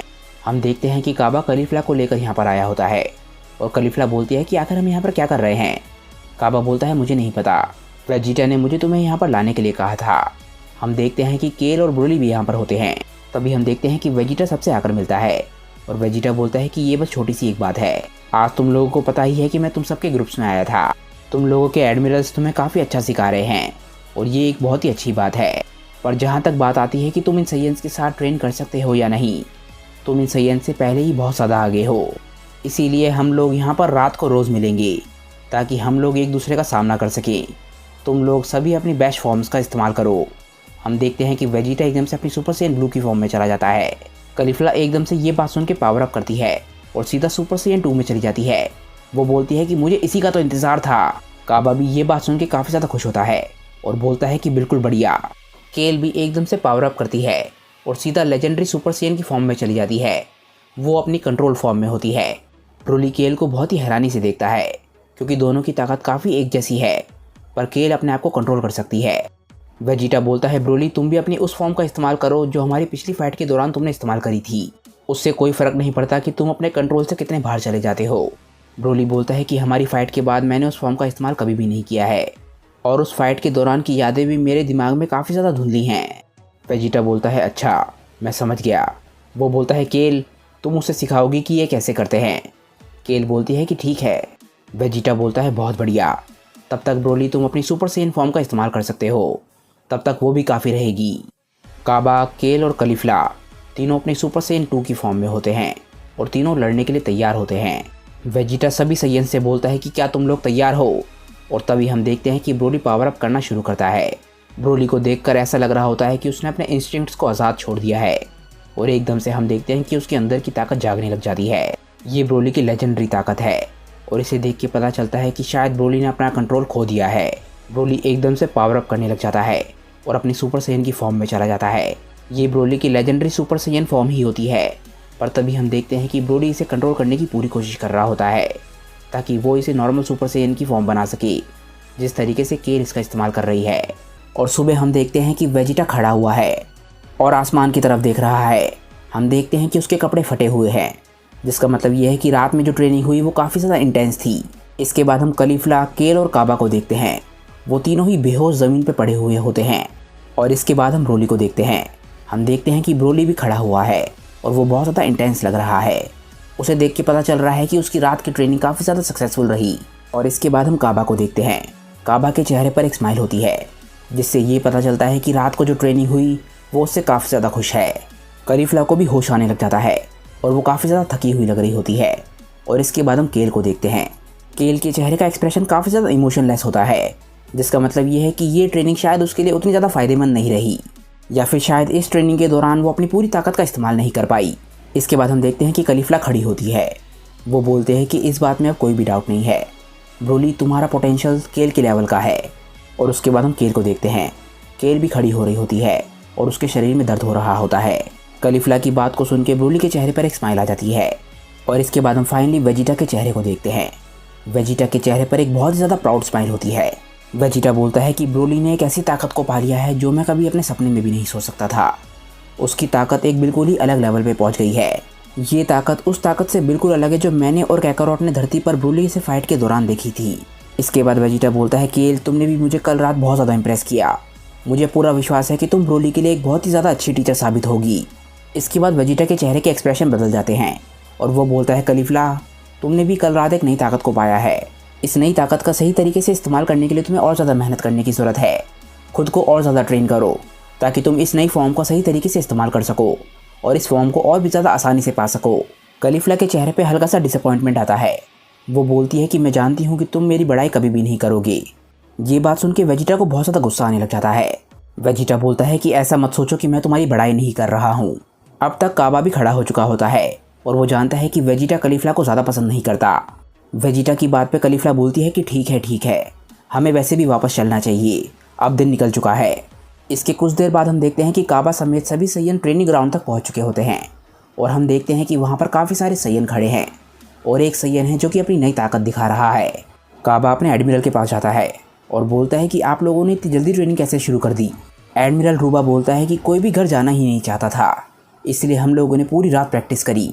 हम देखते हैं कि वेजिटा भी काबा के साथ पहुंच चुका होता है और हमें पता चलता है कि जो सैयन अपनी ताकत दिखा रहा था ये वही सैयन है जिसे वेजिटा ने पिछले चैप्टर में ट्रेन किया था। वेजिटा उस सैयन से बोलता है कि लगता है तुम समझ गए जो मैं तुम्हें समझाने की कोशिश कर रहा था। वो सैयन बोलता है मिस्टर वेजिटा, थैंक यू, आपकी वजह से मैं अपने पोटेंशियल का पूरी तरीके से इस्तेमाल कर सकता हूँ और मैं इकलौता नहीं हूँ जो ये बात बोल रहा हूँ। वेजिटा ये बात सुन के हैरान रह जाता है। हम देखते हैं कि यहाँ पर काफ़ी सारे सैयन होते हैं जो कि वेजिटा से ट्रेनिंग लेना चाहते हैं। वेजिटा सभी सैयन्स की तरफ देखता है और वो सैयन बोलता है कि ये सभी मेरे दोस्त हैं और दोस्त के दोस्त हैं। जब मैंने इन लोगों को आपकी ट्रेनिंग के बारे में बताया तो ये लोग भी काफ़ी ज़्यादा उतावले हो गए क्योंकि ये लोग भी आपकी ट्रेनिंग का स्वाद लेना चाहते हैं। तभी हम देखते हैं कि वहाँ पर एक बुज़ुर्ग सैयन आता है। वो बोलता है वेजिटा, तुमसे मिलकर काफ़ी अच्छा लगा। मैं यहाँ से करीब 2000 किलोमीटर दूर एक रीजन का डीन हूँ। मैं एक कहानी सुन के काफ़ी ज़्यादा इंटरेस्टेड था। मैंने सुना था कि यहाँ पर एक शख्स है जो कि सैयन्स को ट्रेनिंग दे रहा है जैसे कि पुराने ज़माने में दी जाती थी। तभी हम देखते हैं कि वहाँ पर एक और सैयन बोलता है कि मैं भी यहाँ पर उसी वजह से आया हूँ। मैं पहले एक सोल्जर था और जैसे ही मुझे यहाँ की ट्रेनिंग के बारे में पता चला मुझे समझ आ गया कि काम पे फिर से लगने का समय आ गया है। वेजिटा सभी सैयन से बोलता है कि तुम लोगों को पता है ना, अगर तुम ये रास्ता चूज़ करोगे तो आगे तुम्हारे सामने क्या खतरे होंगे। एक सैयन बोलता है कि हमारे पास वैसे भी अब कोई भी चॉइस नहीं है, हम लोगों को लड़ना ही होगा क्योंकि हमारे लिए कोई और लड़ने नहीं आएगा। वो बुज़ुर्ग सैयन बोलता है कि अगर हम लोगों को मरना ही है तो मैं पसंद करूँगा लड़कर मरना। हम लोग आखिर तक लड़ाई करेंगे और ऐसा नहीं है कि हम लोग कभी प्रिपेयर हो सकते हैं।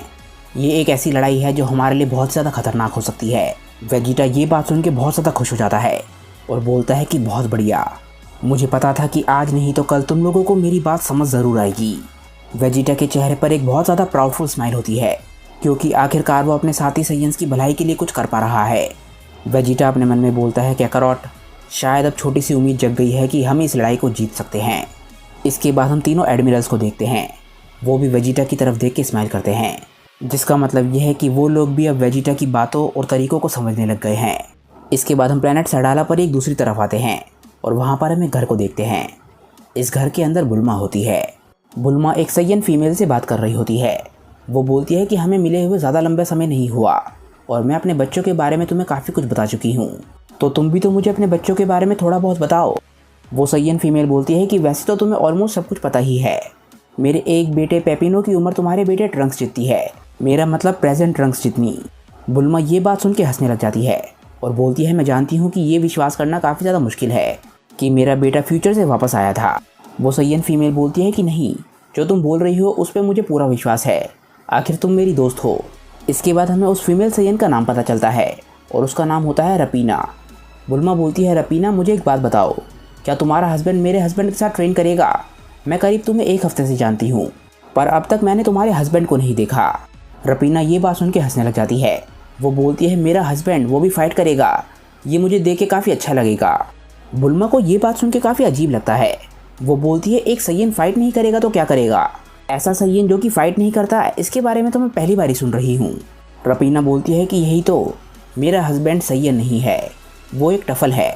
बुल्मा टफल्स के बारे में शायद जानती है। वो बोलती है कि वो तुम्हारी दुनिया में अभी भी हैं। टफल्स यूनिवर्स 7 में भी थे, पर सय्यंस ने सभी के सभी टफल्स को ख़त्म कर दिया था। रपीना बोलती है हाँ, हमारे प्लैनेट पे टफल्स भी रहते हैं और वो करीब सडाला प्लैनेट पे 2 सेंचुरी से रह रहे हैं। तुम हमारे प्लैनेट पे जो टेक्नोलॉजी देख रही हो ये उन्हीं की वजह से है, और हमारे किंग के आसपास जो भी गार्ड्स हैं वो उन्हीं की वजह से हैं। टफल्स अपना ज़्यादातर समय लेबोरेटरीज़ के अंदर बिताते हैं, जो लेबोरेटरी हमारी कैपिटल के नॉर्थ में है। वो लोग पूरा दिन और पूरी रात काम करते हैं ताकि वो हमारी फैमिलीज़ को अच्छे तरीके से प्रोटेक्ट कर सकें। बुल्मा बोलती है कि यानी कि तुम्हारा बेटा भी मेरे बेटे की तरह ही 50% सय्यन है। ये एक और बात हो गई जो हमारे दोनों के बेटों में कॉमन है। इसके बाद हम पेपिनो को देखते हैं। रपीना बोलती है कि मेरा बेटा पूरी तरीके से एक सय्यन नहीं है, उसके अंदर उसके फादर की इंटेलिजेंस और क्रिएटिविटी है और मेरे लोगों की ताकत है।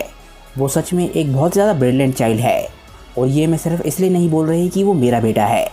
बुल्मा ये बात सुन के बहुत ज़्यादा खुश होती है, क्योंकि एक और बात है जो कि ट्रंक्स और पेपिनो में कॉमन है।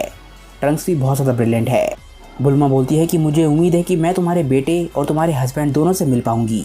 रपीना बोलती है कि मुझे ये सुन के अच्छा लगा, मैं उन्हें तुमसे ज़रूर मिलवाऊंगी। बुल्मा रपीना से पूछती है कि क्या तुम मुझे बता सकती हो कि क्या मैं टफल्स की लेबोरेटरी देखने जा सकती हूँ? रपीना बोलती है वैसे तो नॉर्मली वहाँ पर जाना बहुत ज़्यादा मुश्किल है, अगर तुम्हें परमिट भी मिल जाए तो तुम शायद अंदर नहीं जा सकती, पर तुम्हारी किस्मत अच्छी है क्योंकि तुम एक बहुत ज़्यादा महान औरत को जानती हो जिसका एक महान हस्बैंड है और वो कल रात घर पर आ रहा है। तो मुझे लगता है कि ये इम्पॉसिबल नहीं होगा कि वो हमें अपने साथ लेबोरेटरी में ले चले। ऑफ कोर्स मुझे उन्हें थोड़ा सा मनाना पड़ेगा। बुल्मा ये बात सुन के खुश हो जाती है। बुल्मा बोलती है क्या सच में? क्या मैं कल वहाँ पे सच में जा सकती हूँ? रपीना बोलती है हाँ। बुल्मा बोलती है कि आओ और मेरे गले लग जाओ, समय आ गया है कि मैं सडाला की टेक्नोलॉजी को और भी ज़्यादा रेवोल्यूशनाइज कर दूँ। इसके बाद बुल्मा और रपीना दोनों एक दूसरे को गले लगाते हैं। रपीना बोलती है बुल्मा, पर एक बात ध्यान रखना, तुम जो टेक्नोलॉजी देखने जा रही हो वो यूनिवर्स 6 की टेक्नोलॉजी की पीक है। इसके बाद हम 2 बहुत ही बड़ी बिल्डिंग्स को देखते हैं जो कि टफल्स की लेबोरेटरी होती है। हम लोग यूनिवर्स 9 को देखते हैं और हम स्टोरी में करीब 1 महीना पीछे आते हैं और हम लोग होते हैं प्लैनेट चैलामेंट पर, जहाँ पर क्रिलिन, यामचा और टियन आई थी। बेसिल हमारे हीरोज से बोलता है कि ये जगह सही है, यहाँ पर थोड़ी शांति है, अब हमें बताओ कि तुम्हारा हमारे बेकार से प्लैनेट पर कैसे आना हुआ। क्रिलिन बेसिल को बताता है कि गोहान ने हमें कहा कि हम लोग तुम तीनों के साथ ट्रेन कर सकते हैं और वॉर शुरू होने से पहले ये हमारे लिए काफ़ी अच्छा रहेगा। बरगामो, लेवेंडर और बेसिल तीनों हंसने लग जाते हैं। तभी एकदम से बरगामो बोलता है कि तुमने क्या कहा, एक वॉर? क्रिलिन, यामचा और टियन बहुत ज़्यादा हैरान होकर एक दूसरे को देखने लग जाते हैं, क्योंकि उन्हें समझ नहीं आता कि ये लोग हैरान क्यों हो रहे हैं। इसके बाद वो तीनों की तरफ देखते हैं। टियन बोलता है कि क्या तुम्हें याद नहीं है कि ग्रैंड प्रीस्ट ने हमें क्या मैसेज दिया था? बरगामो बोलता है क्या? यामचा समझ जाता है कि यहाँ पे क्या हो रहा है और हमें पता चलता है कि इस प्लैनेट तक ग्रैंड प्रीस्ट का मैसेज क्यों नहीं पहुँच पाया, क्योंकि इस प्लैनेट के चारों तरफ बहुत ज़्यादा गहरे बादल हैं, जिसकी वजह से ग्रैंड प्रीस्ट का मैसेज इस प्लैनेट के लोगों तक नहीं पहुँच पाया। क्रिलिन बोलता है कि लगता है बादलों की वजह से ग्रैंड प्रीस्ट का मैसेज यहाँ तक नहीं पहुँच पाया। अब मुझे समझ आ रहा है कि यहाँ पे क्या हो रहा है। यामचा बोलता है कि यानी कि इसका मतलब ये है कि हज़ारों प्लैनेट तक ये मैसेज नहीं पहुँचा होगा, क्योंकि ऐसा पॉसिबल है कि उन प्लैनेट्स पे भी ऐसी ही कोई दिक्कत हो। क्रिलिन बोलता है कि कोई बात नहीं, मैं तुम्हें बताता हूँ कि ग्रैंड प्रीस्ट ने क्या मैसेज दिया था। क्रिलिन ग्रैंड प्रीस्ट का पूरा message tree of the danger को बताता है। लेवेंडर बोलता है ये तो बहुत ही बुरा हुआ। एकदम से बरगामो हंसने लग जाता है और बोलता है कि यानी कि इसका मतलब ये है कि हम और ज़्यादा समय बर्बाद नहीं कर सकते। अब मुझे जानना है कि तुम लोग हमारे खिलाफ क्या कर सकते हो। हम देखते हैं कि क्रिलिन, यामचा और टीएन तीनों फाइटिंग पोज ले लेते हैं और तीनों के तीनों बरगामो से लड़ने के लिए तैयार हो जाते हैं। तीनों के चेहरे पर स्माइल होती है क्योंकि वो आखिरकार अपनी दुनिया को बचाने के लिए कुछ कर सकते हैं। टीएन एकदम से अटैक करने के लिए बहुत तेजी से बरगामो की तरफ बढ़ता है, पर हम देखते हैं कि बरगामो उसके चेहरे पे बहुत ही ज़बरदस्त पंच मारता है और जैसे ही बरगामो का पंच टीएन पे लगता है, हम देखते हैं कि टीएन गायब होने लग जाता है और आखिरकार टीएन पूरी तरीके से गायब हो जाता है। ये चीज़ देख के बरगामो भी बहुत ज़्यादा हैरान होता है और तभी हम देखते हैं कि टीएन बरगामो के पीछे से आ रहा होता है। यानी कि पहले वाला टीएन सिर्फ क्लोन टेक्निक से बना हुआ था, इसीलिए बरगामो के पंच लगते ही वो गायब हो गया। बरगामो एकदम से पीछे देखता है और इतनी देर में क्रिलिन उसके सामने आ जाता है। बरगामो अपने आप को बचाने के लिए टीएन के चेहरे पे बहुत ही ज़बरदस्त पंच मारता है और टीएन का अटैक पूरी तरीके से बर्बाद हो जाता है। इतनी देर में हम देखते हैं कि क्रिलिन एकदम से एक डिस्ट्रक्टर डिस्क बनाता है और वो एकदम से बरगामो पे फेंकता है। क्रिलिन के डिस्ट्रक्टर डिस्क एकदम से बरगामो के चेहरे तक पहुंच जाती है और बरगामो को बस काटने ही वाली होती है।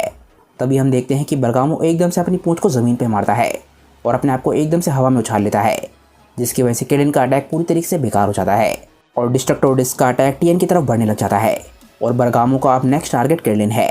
टीएन अपनी तरफ डिस्ट्रक्टर डिस्क आते हुए देख लेता है और अपने आप को बचाने में कामयाब हो जाता है। हम देखते हैं कि बरगामो क्रिलिन तक बस पहुंच ही गया होता है और क्रिलिन अपने आप को बचाने के लिए एकदम से सोलर फ्लेयर का इस्तेमाल करता है।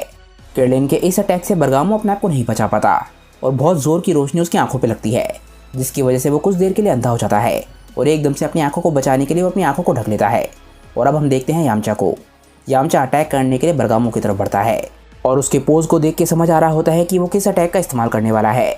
यामचा अपना आइकॉनिक वुल्फ फैंग फिश का इस्तेमाल बरगामो पे करता है। यामचा लगातार बरगामो को पंचेस मार रहा होता है, पर उसे ये नहीं पता होता कि उसके ये पंचेस उसके लिए कितने ज़्यादा खतरनाक होने वाले हैं, क्योंकि बरगामो के पास एक बहुत ज़्यादा स्पेशल टेक्निक है जिसकी वजह से वो अपने अपोनेंट्स के अटैक्स को एब्जॉर्ब कर सकता है और अपने साइज़ को बढ़ा सकता है। और जैसे ही यामचा बरगामो को पंचेस मार रहा होता है, वो यही चीज़ नोटिस करता है। वो बोलता है ये क्या, उसका साइज़ तो लगातार बड़ा होता जा रहा है। हम देखते हैं कि जैसे ही यामचा अपने अटैक्स को रोकता है, बरगामो की आंखें भी तब तक ठीक हो चुकी होती हैं और हम देखते हैं कि बरगामो का साइज़ यामचा के मुकाबले बहुत ज़्यादा बड़ा हो चुका होता है। यामचा बरगामो के सामने बिल्कुल बच्चा जैसा लग रहा होता है और वो बहुत ज़्यादा घबरा रहा होता है। तभी एकदम से बरगामो अपने हाथ में एक बहुत ज़्यादा ताकतवर अटैक बनाने लग जाता है। बरगामो अपना पंच यामचा को मारने वाला होता है और तभी हम देखते हैं कि टीएन एकदम से वहाँ पर आ जाता है। यामचा एकदम से बरगामो से दूर हो जाता है और टीएन यामचा की जगह लेके बरगामो की तरफ बढ़ने लग जाता है। बरगामो का पंच टीएन की तरफ बढ़ रहा होता है, पर टीएन अपने आप को बहुत ही आराम से बचा लेता है और एकदम से बरगामो की तरफ बढ़ता है। टीएन बरगामो के पास जाके उसके चेहरे पे बहुत ही ज़बरदस्त किक मारता है और हम देखते हैं कि बरगामो के चेहरे से खून निकलने लग जाता है। टीएन, यामचा और क्रिलिन के चेहरे पे स्माइल होती है क्योंकि उन्हें लग रहा होता है कि वो बरगामो को हरा पा रहे हैं। तभी टीएन के अटैक के बाद हम बरगामो के चेहरे को देखते हैं और उसके चेहरे पर स्माइल होती है क्योंकि उसने टीएन के लास्ट अटैक को भी अब्सॉर्ब कर लिया होता है और हम देखते हैं कि वो अपने दोनों हाथों में अटैक बनाने लग जाता है। इसके बाद टीएन, यामचा और क्रिलिन समझ जाते हैं कि फाइट खत्म करने का समय आ गया है और वो तीनों एक साथ खड़े हो जाते हैं। वो तीनों ही अपना की ब्लास्ट बनाने का पोज ले लेते हैं। इसके बाद हम देखते हैं कि बरगामो अपने दोनों हाथों को मिलाता है और एक बहुत ही ज़्यादा ताकतवर अटैक बना के टीएन, यामचा और क्रिलिन की तरफ शूट करता है। एकदम से क्रिलिन चिल्लाता है, यामचा, टीएन, याद रखना कि हम लोग यहाँ पर क्यों आए हैं। टीएन बोलता है कि हम लोग यहाँ पर इसलिए आए हैं ताकि हम अपनी लिमिट्स को तोड़ सके। चलो हम लोग गोकू को दिखाते हैं कि हमने जो भी समय गोकू के साथ बिताया है वो हमने बर्बाद नहीं किया, बल्कि वो हमारे काम आ रहा है। टीएन, यामचा और क्रिलिन एक साथ चिल्लाते हैं कि चलो शुरू करते हैं और इसके बाद वो तीनों अपने अटैक्स को मिला के बरगामो के अटैक को रोकने लग जाते हैं। इसके बाद हम देखते हैं कि बरगामो का अटैक जो कि क्रिलिन, यामचा और टीएन की तरफ बढ़ रहा था वो कितना बड़ा था और जो अटैक क्रिलिन, यामचा और टीएन ने शूट किया है वो बरगामो के अटैक के मुकाबले काफ़ी ज़्यादा छोटा है। ये बात क्लियर होने लग जाती है कि क्रिलिन, यामचा और टीएन की ताकत बरगामो को हराने के लिए अभी काफ़ी नहीं है। इसके बाद हम लेवेंडर को देखते हैं। लेवेंडर बोलता है कि मुझे नहीं पता था कि ये लोग इतने ज़्यादा ताकतवर निकलेंगे। बेजिल बोलता है कि मुझे याद है कि ये दोनों गंजे आदमी टूर्नामेंट ऑफ पावर में भी थे, पर ये दोनों वहाँ पर उतना ज़्यादा कुछ नहीं कर पाए थे। लेवेंडर बोलता है कि मैं समझ गया, इन तीनों की ताकत एक साथ कोलैबोरेट करने में है। इसी वजह से जब ये तीनों अकेले लड़ते हैं तो इन लोगों की ताकत कम लग सकती है। इसके बाद हम फिर से क्रिलिन, यामचा और टीएन को देखते हैं। वो तीनों बोलते हैं, गाइस रेडी रहो। इसके बाद हम देखते हैं कि वो तीनों अपने अटैक में पूरी की पूरी ताकत लगा देते हैं और उनके अंदर जितनी भी ताकत बची थी वो उस ताकत से बरगामो के अटैक को रोकने की कोशिश करने लग जाते हैं। पर तभी हम देखते हैं कि उनके चारों तरफ एक बहुत ही ज़ोर की रोशनी होने लग जाती है और तभी एक बहुत ही बड़ा ब्लास्ट होता है। उस ब्लास्ट के बाद हम देखते हैं कि जहाँ पे फाइट चल रही थी वहाँ पर एक बहुत ही बड़ा गड्ढा बन गया होता है और उस गड्ढे के अंदर से धूल निकल रही होती है। इसके बाद हम क्रेडेन, यामचा और टियन को देखते हैं। तीनों की हालत बहुत ज़्यादा ख़राब होती है और उन तीनों के शरीर में से खून निकल रहा होता है, पर इस तरीके से लड़ाई ख़त्म करने के बावजूद भी उनके चेहरे पर स्माइल होती है। और इसके बाद हम बरगामो को देखते हैं। बरगामो बिल्कुल सही सलामत खड़ा होता है। बरगामो बोलता है कि मुझे मानना पड़ेगा, मैं तुम लोगों के खिलाफ ऑलमोस्ट सीरियस होने वाला था। बरगामो बेसिल से बोलता है कि इन लोगों के रहने के लिए कोई जगह ढूंढो जहाँ पर ये आराम कर सकें। बेसिल बोलता है ज़रूर। हमारे हीरोज़ बरगामो के खिलाफ अपनी लड़ाई भले ही हार गए हों, पर वो लोग ट्रियो द डेंजर की रिस्पेक्ट जीतने में कामयाब रहे। इसके बाद हम यूनिवर्स 9 के गॉड ऑफ डिस्ट्रक्शन के प्लैनेट पर आते हैं, यानी कि प्लैनेट सीड्रा पर। सीड्रा अपने कायोशिन से बात कर रहा होता है और बोलता है कि हमारे पास करीब 2 साल हैं अपनी स्कीम को फाइनलाइज करने के लिए। सीड्रा बोलता है कि हम लोगों को उनसे आगे जाके उन पर अटैक करना होगा, इससे पहले कि वो कोई रिएक्ट कर पाएँ। रो इस बारे में सोचने लग जाता है और तभी हम देखते हैं कि यूनिवर्स 9 का एंजल यानी कि मोनोई तो ये बात सुन लेता है। वो एकदम से अपने गॉड ऑफ डिस्ट्रक्शन के पास आता है और बोलता है कि तुम लोग किस बारे में बात कर रहे थे। रो एकदम से हंसने लग जाता है और बोलता है कि हम लोग कोई भी इंपॉर्टेंट बात नहीं कर रहे थे। मोनोइतो के चेहरे पे बहुत ज़्यादा इंटेंस लुक होता है और वो बोलता है कि मैंने तुमसे एक क्वेश्चन पूछा और मैं उस सवाल का जवाब चाहता हूँ। तभी एकदम से सीड्रा बोलता है कि चिंता मत करो मोनोइतो, हम लोग किसी भी बारे में बात नहीं कर रहे थे। मोनोइतो बहुत ज़्यादा इंटेंस लुक के साथ सीड्रा की तरफ देखता है और बोलता है कि अब मैं आगे से तुम लोगों पे और भी ज़्यादा कैडी नज़र रखूँगा। हमने आज तक किसी भी एंजल को अपने गॉड ऑफ डिस्ट्रक्शन से इस तरीके से बात करते नहीं देखा, तो मोनोइतो के इस तरीके से रिएक्ट करने के पीछे ज़रूर कोई कारण होगा जो शायद आगे जाके कभी रिवील होगा।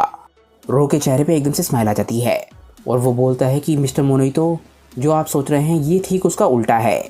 आप चिंता मत करो, हम जानते हैं कि ये एक डिवाइन कॉन्फ्लिक्ट है और हम लोग बिना कंसल्ट किए कोई भी एक्शन नहीं लेंगे। मोनोइतो बोलता है कि बहुत ही अच्छी बात है और उसके एक्सप्रेशन से पता चल रहा है कि वो रो और सीड्रा पर विश्वास नहीं करता है। इसके बाद हम फिर से प्लैनेट चैलान पे आ जाते हैं और हम क्रेडेन को देखते हैं। क्रेडेन के पूरे चेहरे पे पट्टियाँ बंधी हुई होती हैं और यामचा और क्रेडेन की हालत भी काफ़ी ज़्यादा ख़राब होती है। क्रेडेन के उठते ही यामचा बोलता है कि मैंने कहा था ना, क्रेडेन को उठाने के लिए हमें सेंजू बीन की ज़रूरत नहीं पड़ेगी, वो बहुत ज़्यादा मजबूत आदमी है। टियन यामचा के सर पर बहुत ही ज़बरदस्त घुसा मारता है और बोलता है कि ज़्यादा प्राउड होने की ज़रूरत नहीं है, उन लोगों को थैंक्स बोलो। क्रेडेन अपनी हालत पे हंसने लग जाता है और बोलता है कि देखो हमें कितनी ज़्यादा चोटें आई हैं, हमारा क्या होगा जब हम अनगिनत खून के प्यासे एनिमीज से लड़ेंगे। बरगामो को क्रेडेन की ये बात सुन के अच्छा नहीं लगता। तभी एकदम से यामचा बोलता है कि हमारे पास अभी भी 2 साल है, हम कुछ ना कुछ सीख लेंगे। तभी एकदम से यामचा बोलता है कि हमें पता कैसे चलेगा कि वॉर शुरू हो गई है, हम लोग अभी भी इसी प्लैनेट पर हैं और यहाँ पर कम्युनिकेशन नहीं आ पाती। बरगामो बोलता है कि लॉर्ड सीड्रा और रो हमारे को बता देंगे, हम लोग उन पर विश्वास कर सकते हैं। लेवेंडर एकदम से हंसने लग जाता है और बोलता है कि ये जो गंजा आदमी है जिसके सर पर तीसरी आंख है, मुझे लगता है ये क्लाउड्स के आर पार भी देख सकता होगा। टियन को ये जोक अच्छा नहीं लगता, पर क्रेडेन और यामचा इस पर बहुत ज़्यादा हंसने लग जाते हैं। बेसिल टियन से पूछता है कि वैसे मुझे ये बताओ कि तुम्हारे सर पे तीसरी आंख क्यों है। टियन बोलता है कि मैं 3 आइड क्लैन का एक डिसेंडेंट हूँ जिनकी तीसरी आंख उन लोगों की खासियत थी, पर वो क्लैन अब मौजूद नहीं है। तभी टियन एकदम से अपने बचपन की बात को याद करने लग जाता है। वो बोलता है मेरे बचपन में एक बहुत ज़्यादा बुजुर्ग आदमी थे जो कि मुझे तीसरी आंख की मौजूदगी की लेजेंड्स और कहानियाँ सुनाते थे। कुछ लोग इस तीसरी आंख में दैवीय ताकतों को देखते थे और कुछ लोगों को लगता था कि हम लोग भविष्य देख सकते हैं, और जो लोग हमारी क्लैन के बाहर थे वो लोग हमें डीमन समझते थे। पर मेरे बुजुर्गों ने हमेशा मुझे यही सिखाया कि मैं अपने इस डिफरेंस को अपनी ताकत बना लूँ और अपनी आइडेंटिटी में बदल लूँ। जिसके बाद मैंने क्रेन स्कूल को ज्वाइन किया और वहाँ पर मैं चालसू से मिला जो कि मेरा बेस्ट फ्रेंड बन गया। पर एक बारी अपने विलेज वापस लौटते वक्त मैंने देखा कि मेरी फैमिली पूरी तरीके से गायब हो गई है। मैंने कई साल लगा दिए उन लोगों को ढूंढने में, पर आखिरकार मुझे हार माननी पड़ी क्योंकि मुझे उनका कहीं भी पता नहीं चला। जिसके बाद मैंने क्रेन स्कूल को ही अपनी फैमिली बना लिया और इसके बाद मैं क्रेडेन, यामचा और गोकू से मिला जो कि मार्शल आर्ट सीख रहे थे मेरे राइवल स्कूल में। हम क्रेडेन और यामचा के चेहरे पे हल्की सी स्माइल देखते हैं। टियन बोलता है कि अगर तुम सिर्फ इस आँख के बारे में बात करो तो ये सिर्फ एक फिजिकल कैरेक्टरिस्टिक है और मेरी तीसरी आँख का एंशिएंट प्रोफेसीज से कोई भी मतलब नहीं है। यामचा एकदम से हंसने लग जाता है। वो बोलता है कि हमारी धरती पे सब कुछ है, हमारी धरती का किंग एक कुत्ता है। तो तुम सोच सकते हो कि ये कितनी कॉमन बात है कि एक शख्स के पास एक एक्स्ट्रा आँख है और एक शख्स है जिसके पास एक नाक भी नहीं है। क्रेडेन बोलता है कि मुझे इतनी बुरी तरीके से मत घूरो। यामचा बोलता है कि मैं जानता हूँ कि हम लोग बहुत ही अच्छी टीम है, पर हो सकता है ये मौका हमें आगे कभी ना मिले। बरगामो बोलता है कि तुमने ऐसा क्यों बोला। यामचा और टियन एकदम से निराश हो जाते हैं और क्रेलिन बोलता है कि गोकू यूनिवर्स 19 में था जब यूनिवर्स 19 को सील किया गया। गोकू इस वक्त हमारे बीच में नहीं है, इसीलिए ये लड़ाई हमें उसके बिना जीतनी होगी। यामचा क्रेलिन की बात पे बोलता है कि नहीं, गोकू अभी भी हमारे बीच है, वो हमारे दिल में है। हमने उससे काफ़ी कुछ सीखा है। गोकू ने हमें सिखाया है कि कुछ भी शुरू करने के लिए हमें कभी भी देरी नहीं होती। हम लोग इस वॉर को ज़रूर जीतेंगे और मैं गोकू को दुश्मनों के हाथों में से छीन कर लेकर आऊँगा। हम लोग धरती पर आते हैं और धरती पर डॉक्टर पेपरोनी को आए हुए करीब 1 महीना बीत चुका है। और इसके बाद हम क्रेलिन के घर को देखते हैं। हम देखते हैं कि क्रेलिन के घर के बाहर काफ़ी सारे लोग होते हैं और डॉक्टर पेपरोनी अपने इन्वेंशन के बारे में सभी लोगों को बता रहे होते हैं। वो बोलते हैं कि ये है शिनबॉट और ये एक बहुत ज़्यादा यूज़फुल रोबोट है यूनिवर्सेस के बीच में ट्रैवल करने के लिए, पर इसमें अभी भी कुछ चीज़ें हैं जो मुझे ठीक करने की ज़रूरत है। इसे फिर से इस्तेमाल करने के लिए करीब 1 महीने की ज़रूरत होती है, जो कि देखा जाए तो इस मशीन को इस्तेमाल करने का एक बहुत ही बड़ा ड्रॉबैक है। पर अब मुझे धरती पर आए हुए करीब 1 महीना बीत चुका है, तो हम इसका इस्तेमाल कर सकते हैं। हम लोग ऑलरेडी बहुत ज़्यादा समय बर्बाद कर चुके हैं। इसके बाद हम 17 और 18 को देखते हैं। दोनों बोलते हैं कि ठीक है, चलो हम चलने के लिए तैयार हैं। हम देखते हैं कि एंड्रॉयड 18 काफ़ी ज़्यादा एक्साइटेड लग रही होती है और दूसरे यूनिवर्स में जाने के लिए पूरी तरीके से तैयार होती है। वो बोलती है कि मैं तैयार हूँ, मुझे अपने हस्बैंड की मदद करनी है। हमें फिर से अपनी ट्रेनिंग शुरू करनी होगी ताकि हम अपनी फैमिलीज़ की मदद कर सकें। एंड्रॉयड 18 के पीछे हम क्रेलिन की बेटी यानी मैरन को देखते हैं। एंड्रॉयड 17 अपने बच्चों से बात कर रहा होता है और बोलता है कि मैं जल्दी वापस आ जाऊँगा, तो अपनी मॉम का ध्यान रखना। एंड्रॉयड 17 के बच्चे भी पूरी तरीके से शांत लग रहे होते हैं और इसके बाद 17 और 18 जाने लग जाते हैं। 18 बोलती है मैरन, तुम्हें अपनी आंट की मदद करनी होगी, तो जैसा वो कहें वैसा करना। हम एंड्रॉयड 17 की वाइफ और बच्चों को देखते हैं। एंड्रॉयड 17 की बेटी बोलती है कि डैड, जब तक आप यहाँ पर नहीं हैं तब तक मैं आइलैंड की रक्षा करूँगी, तो आप चिंता मत करना। और एंड्रॉयड 17 की वाइफ बोलती है कि अपना ध्यान रखना। एंड्रॉयड 17 स्माइल करता है और बोलता है कि मैं प्रॉमिस करता हूँ। डॉक्टर पेपरोनी शिनबॉट के पास खड़े होते हैं और बोलते हैं शिनबॉट पूरी तरीके से तैयार है, हमें सिर्फ कोऑर्डिनेट सेंटर करने हैं। इसके बाद हमें जिस यूनिवर्स में जाना है वहाँ पर हम एक ही झटके में पहुँच जाएंगे। जैसे ही डॉक्टर पेपरोनी 17 और 18 को ये सब कुछ बता रहे होते हैं, हम देखते हैं कि वहाँ पर कोई आ जाता है और ये होते हैं मिस्टर सेटन और माजिन बू। मिस्टर सेटन यहाँ पर कुछ चेक करने आए होते हैं। वो बोलते हैं कि तुम सभी को हेलो, मुझे मेयर ने यहाँ पर आने की रिक्वेस्ट करी थी। टाउन हॉल में रखे हुए सारे के सारे इलेक्ट्रॉनिक डिवाइसेस एकदम से जल गए और उससे कुछ समय पहले उन्होंने 1 सेकंड के लिए क्रेलिन के घर की पोजीशन दिखाई थी, जिससे हमें पता चला कि यहाँ पर कोई अजीब सा डिवाइस है। क्या जिस वॉर के बारे में हमें ग्रैंड प्रीस्ट ने बताया था वो शुरू हो चुकी है या फिर ये किसी गलती की वजह से हुआ है? डॉक्टर पेपरोनी बोलते हैं कि ये कोई गलती है, हम लोग तो सिर्फ मेरे यूनिवर्स में जाने की तैयारी कर रहे हैं। हमने तो यहाँ पर सिर्फ शिनबॉट को एक्टिवेट किया है। मुझे लगता है कि इसे एक्टिवेट करने की वजह से तुम्हारी मैग्नेटिक नेटवर्क को काफ़ी ज़्यादा डिसरप्शन हुआ होगा। उसके लिए मैं आपसे माफ़ी चाहूँगा। मेरा नाम है पेपरोनी और मैं एक साइंटिस्ट और इंजीनियर हूँ। क्या मुझे बता सकते हो कि तुम कौन हो? मिस्टर सेटन ये बात सुन के हैरान रह जाते हैं। हम देखते हैं कि मिस्टर सेटन के पीछे बू शिनबॉट के पास खड़ा होता है और हैरानी से उसे देख रहा होता है। मिस्टर सेटन डॉक्टर पेपरोनी के क्वेश्चन को सुन के बिल्कुल हैरान रह जाते हैं और बोलते हैं, क्या तुम्हें ये नहीं पता कि मैं कौन हूँ? मैं दुनिया का सबसे ताकतवर इंसान हूँ। डॉक्टर पेपरोनी बोलते हैं, क्या तुम दुनिया के सबसे ताकतवर इंसान हो? पर मैंने तो टूर्नामेंट ऑफ पावर में तुम्हें नहीं देखा था। मिस्टर सेटन को ये बात अच्छी नहीं लगती और वो बोलते हैं कि तुम तो काफ़ी अजीब हो। मिस्टर सेटन एकदम से अपने मार्शल आर्ट्स करने लग जाते हैं और बोलते हैं कि मैं हूँ महान मिस्टर सेटन, मैं दुनिया में बहुत ज़्यादा फेमस हूँ मेरे मार्शल आर्ट स्किल्स की वजह से। मिस्टर सेटन बिना देखे हवा में लगातार अपने पंचेस बरसा रहे होते हैं, पर अचानक से ही मिस्टर सेटन के साथ कुछ होता है। हम देखते हैं कि एंड्रॉयड 17 की बेटी ने एकदम से मिस्टर सेटन के हाथ को पकड़ लिया होता है उनके मार्शल आर्ट्स के बीच में। वो बोलती है, मोटू ज़रा ध्यान से, तुमने ऑलमोस्ट मेरी बहन को हिट कर दिया था। मिस्टर सेटन भले ही नॉर्मल ह्यूमन हो, पर वो एक बहुत ही ज़्यादा ताकतवर ह्यूमन है। तो अगर एंड्रॉयड 17 की बेटी ने इतने आराम से उनके हाथ को पकड़ लिया तो इसका मतलब ये है कि वो भी काफ़ी ज़्यादा ताकतवर है। एकदम से एंड्रॉयड 17 की वाइफ वहाँ पर आती है और बोलती है, सफायर इतना ज़्यादा रूड होने की ज़रूरत नहीं है। मिस्टर सेटन एंड्रॉयड 17 की वाइफ को देख के हैरान रह जाते हैं और बोलते हैं कि तुम तो क्रिस्टल हो, वही सुपर मॉडल स्टार। एंड्रॉयड 17 की वाइफ एकदम से स्माइल करती है और बोलती है, हाँ मैं वही हूँ और आप हैं मिस्टर सेटन, यानी कि दुनिया में सबसे ज़्यादा फेमस मार्शल आर्टिस्ट। मिस्टर सेटन एकदम से क्रिस्टल से प्यार में पड़ जाते हैं और बोलते हैं कि क्या आप जानती हो कि मैं कौन हूँ? दूसरी तरफ डॉक्टर पेपरोनी एंड्रॉयड 18 से पूछते हैं कि एंड्रॉयड 18, तुम्हें तो पता होगा कि ये फेमस है या नहीं, मुझे बताओ। इसके बाद हम बू को देखते हैं और बू बहुत ज़्यादा हैरानी से शिनबॉट को देख रहा होता है। उसे समझ नहीं आ रहा होता कि ये चीज़ क्या है। वो एकदम से शिनबॉट को उठाता है और हिलाने लग जाता है और बोलता है कि आखिर ये चीज़ क्या है। बू को समझ नहीं आ रहा होता कि ये चीज़ क्या करती है, इसीलिए उसे बहुत ज़्यादा गुस्सा आने लग जाता है। इसके बाद माजिन बू शिनबॉट के साथ भी वही करता है जो वो हर चीज़ के साथ करता है और एकदम से मशीन को खा जाता है। एंड्रॉयड 17, एंड्रॉयड 18 और डॉक्टर पेपरोनी ये चीज़ देख के बिल्कुल हैरान रह जाते हैं। माजिन बू एकदम से शिनबॉट को चबाने लग जाता है और एकदम से शिनबॉट में कुछ होता है। एकदम से शिनबॉट के अंदर से बहुत ज़्यादा एनर्जी निकलने लग जाती है। शिनबॉट एकदम से बू के साथ टेलीपोर्ट करने वाला होता है और एंड्रॉयड 18 एकदम से शिनबॉट को रोकने के लिए एकदम से बू की तरफ भागती है। एंड्रॉयड 18 बू के पास जाते जाते बोलती है कि इसे हमेशा गलत समय पर ही क्यों आना होता है। शिनबॉट टेलीपोर्ट करते वक्त एक बहुत ज़्यादा ताकतवर एनर्जी रिलीज़ करता है। एंड्रॉयड 18 एकदम से छलांग लगा के बू के पास पहुंचने की कोशिश करती है ताकि वो मशीन को रोक सके, पर उसे कुछ सेकंड की देरी हो जाती है और हम देखते हैं कि बू एकदम से टेलीपोर्ट कर जाता है। एंड्रॉयड 18 एकदम से ज़मीन पर लैंड करती है और पीछे मुड़ के देखती है। वो देखती है कि बू वहाँ पर नहीं है। वो बोलती है कि मैं चूक गई। मिस्टर सेटन एकदम से हैरान रह जाते हैं और बोलते हैं बू। क्रिस्टल को कुछ भी समझ नहीं आया होता कि यहाँ पर क्या हुआ और बाकी सभी लोग हैरान होते हैं। एंड्रॉयड 18 पूछती है कि डॉक्टर पेपरोनी, बू और मशीन कहाँ गए। डॉक्टर पेपरोनी बहुत ज़्यादा परेशान लग रहे होते हैं और बोलते हैं कि लगता है उसने मशीन को एक्टिवेट कर दिया बिना किसी कोऑर्डिनेट को एंटर करे। अगर रोबोट टेलीपोर्ट करने में सक्सेसफुल रहा है तो इसका मतलब ये है कि बू ने जब उसे अपने मुंह में डाला होगा तो कोई जगह रैंडमली सिलेक्ट हो गई होगी। अब उसे ढूंढ पाना ऑलमोस्ट नामुमकिन है।